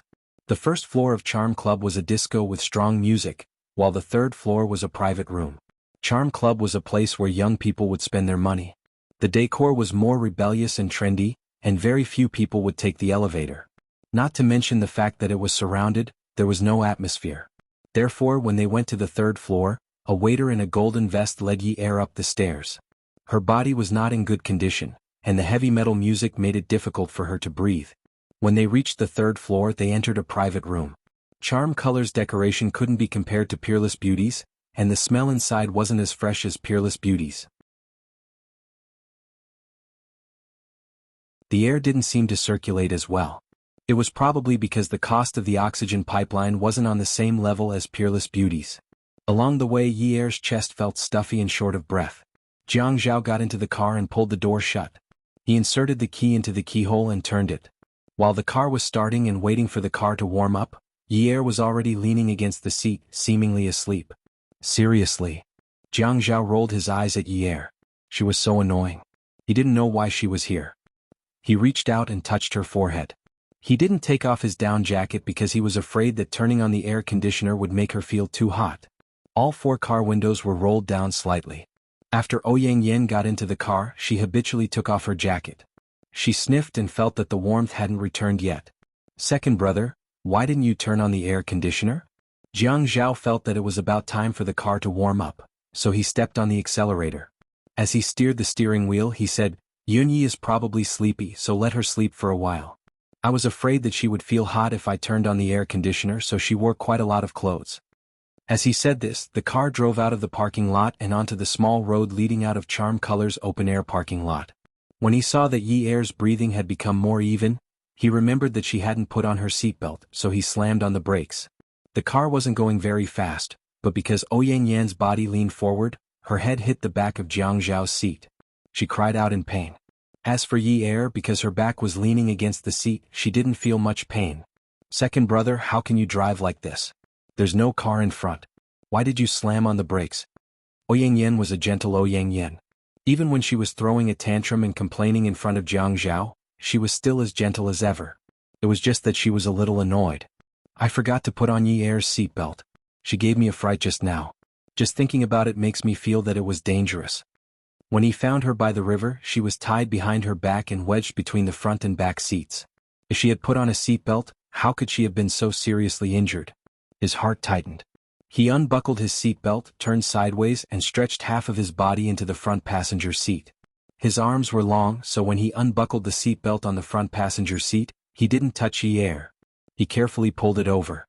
The seatbelt slid out of the car door frame with a soft whoosh sound. He was afraid of waking Yi Er up, so when he pulled the seatbelt out, it was very long. When the seatbelt was in place, it was still very loose on Yi Er's body. After the seatbelt was in place, Jianghu slowly retracted the seatbelt and tightened it. This way she wouldn't wake up from her sleep. Ouyang Yen watched Jianghu's careful movements and couldn't help but clench her fists.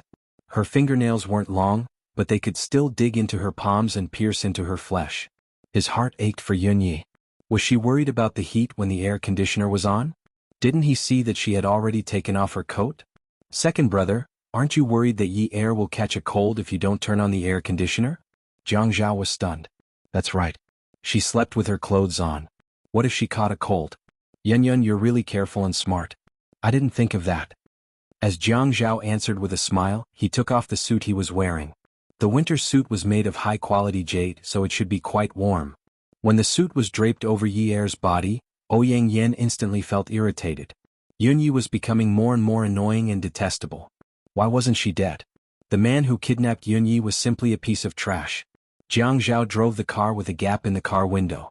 Ouyang Yen had already put on her coat. Jianghu felt a little cold, but it didn't matter.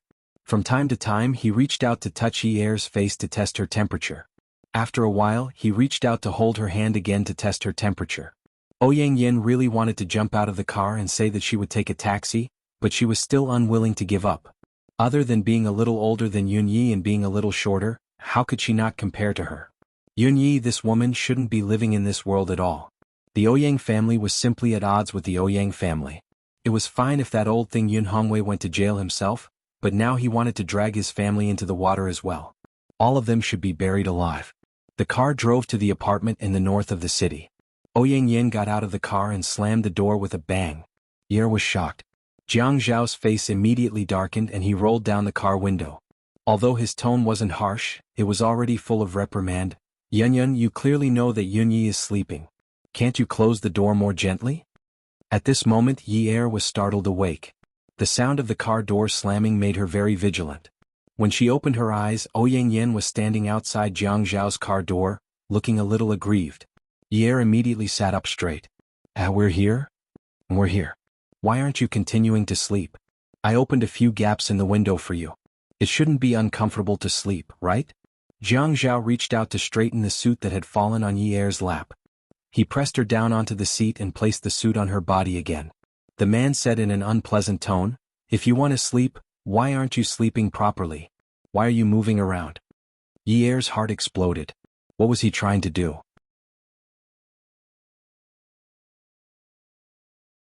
He told her to sleep here while he went upstairs with Ouyang Yen, who was waiting for him outside the car.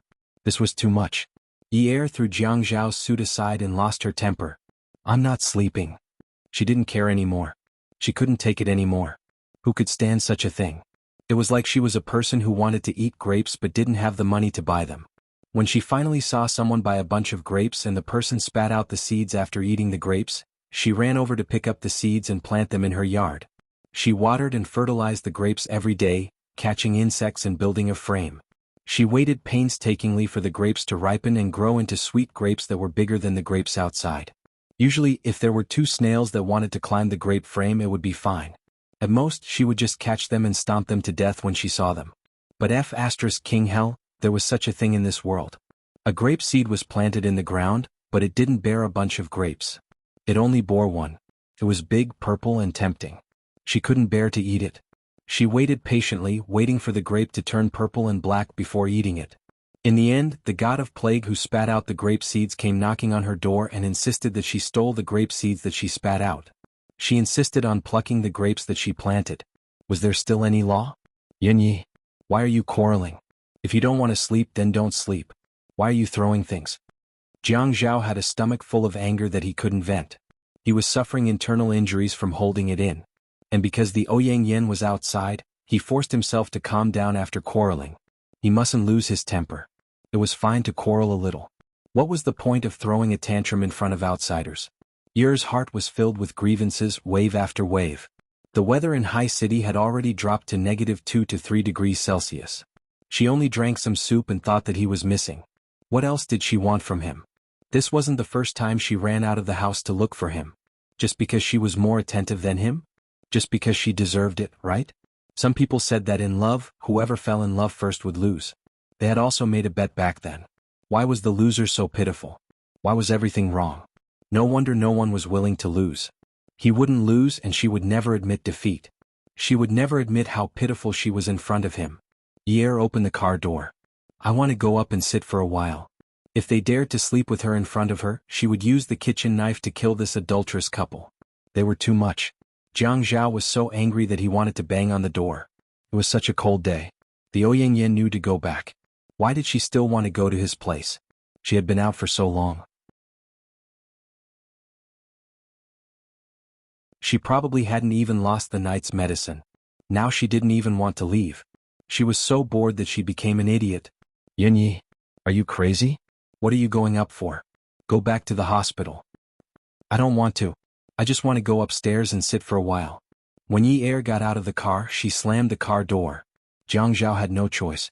He could only park the car at the marked parking space and get out of the car. Ouyang Yen didn't want Jianghu to see her angry expression, so she walked faster to chase after Yi. Yi walked in front like the protagonist. She thought to herself, why can't I walk faster? Why can't I take the lead and walk in front? This house is my husband's. Even if it was a premarital property after 5 years of marriage, it would be a joint property. She couldn't divorce him. This house would sooner or later become her and her husband's joint property. Come and see. Songshu 566, that you're tuning in to the Han Li's Wuxia Adventures YouTube channel. We're so grateful for your support and don't forget to subscribe to join us on this incredible journey through captivating stories. Your generosity through donations truly makes a world of difference, as it's the primary source of revenue that allows me to expand and enhance this channel for you. Thank you from the bottom of my heart for being a part of this adventure.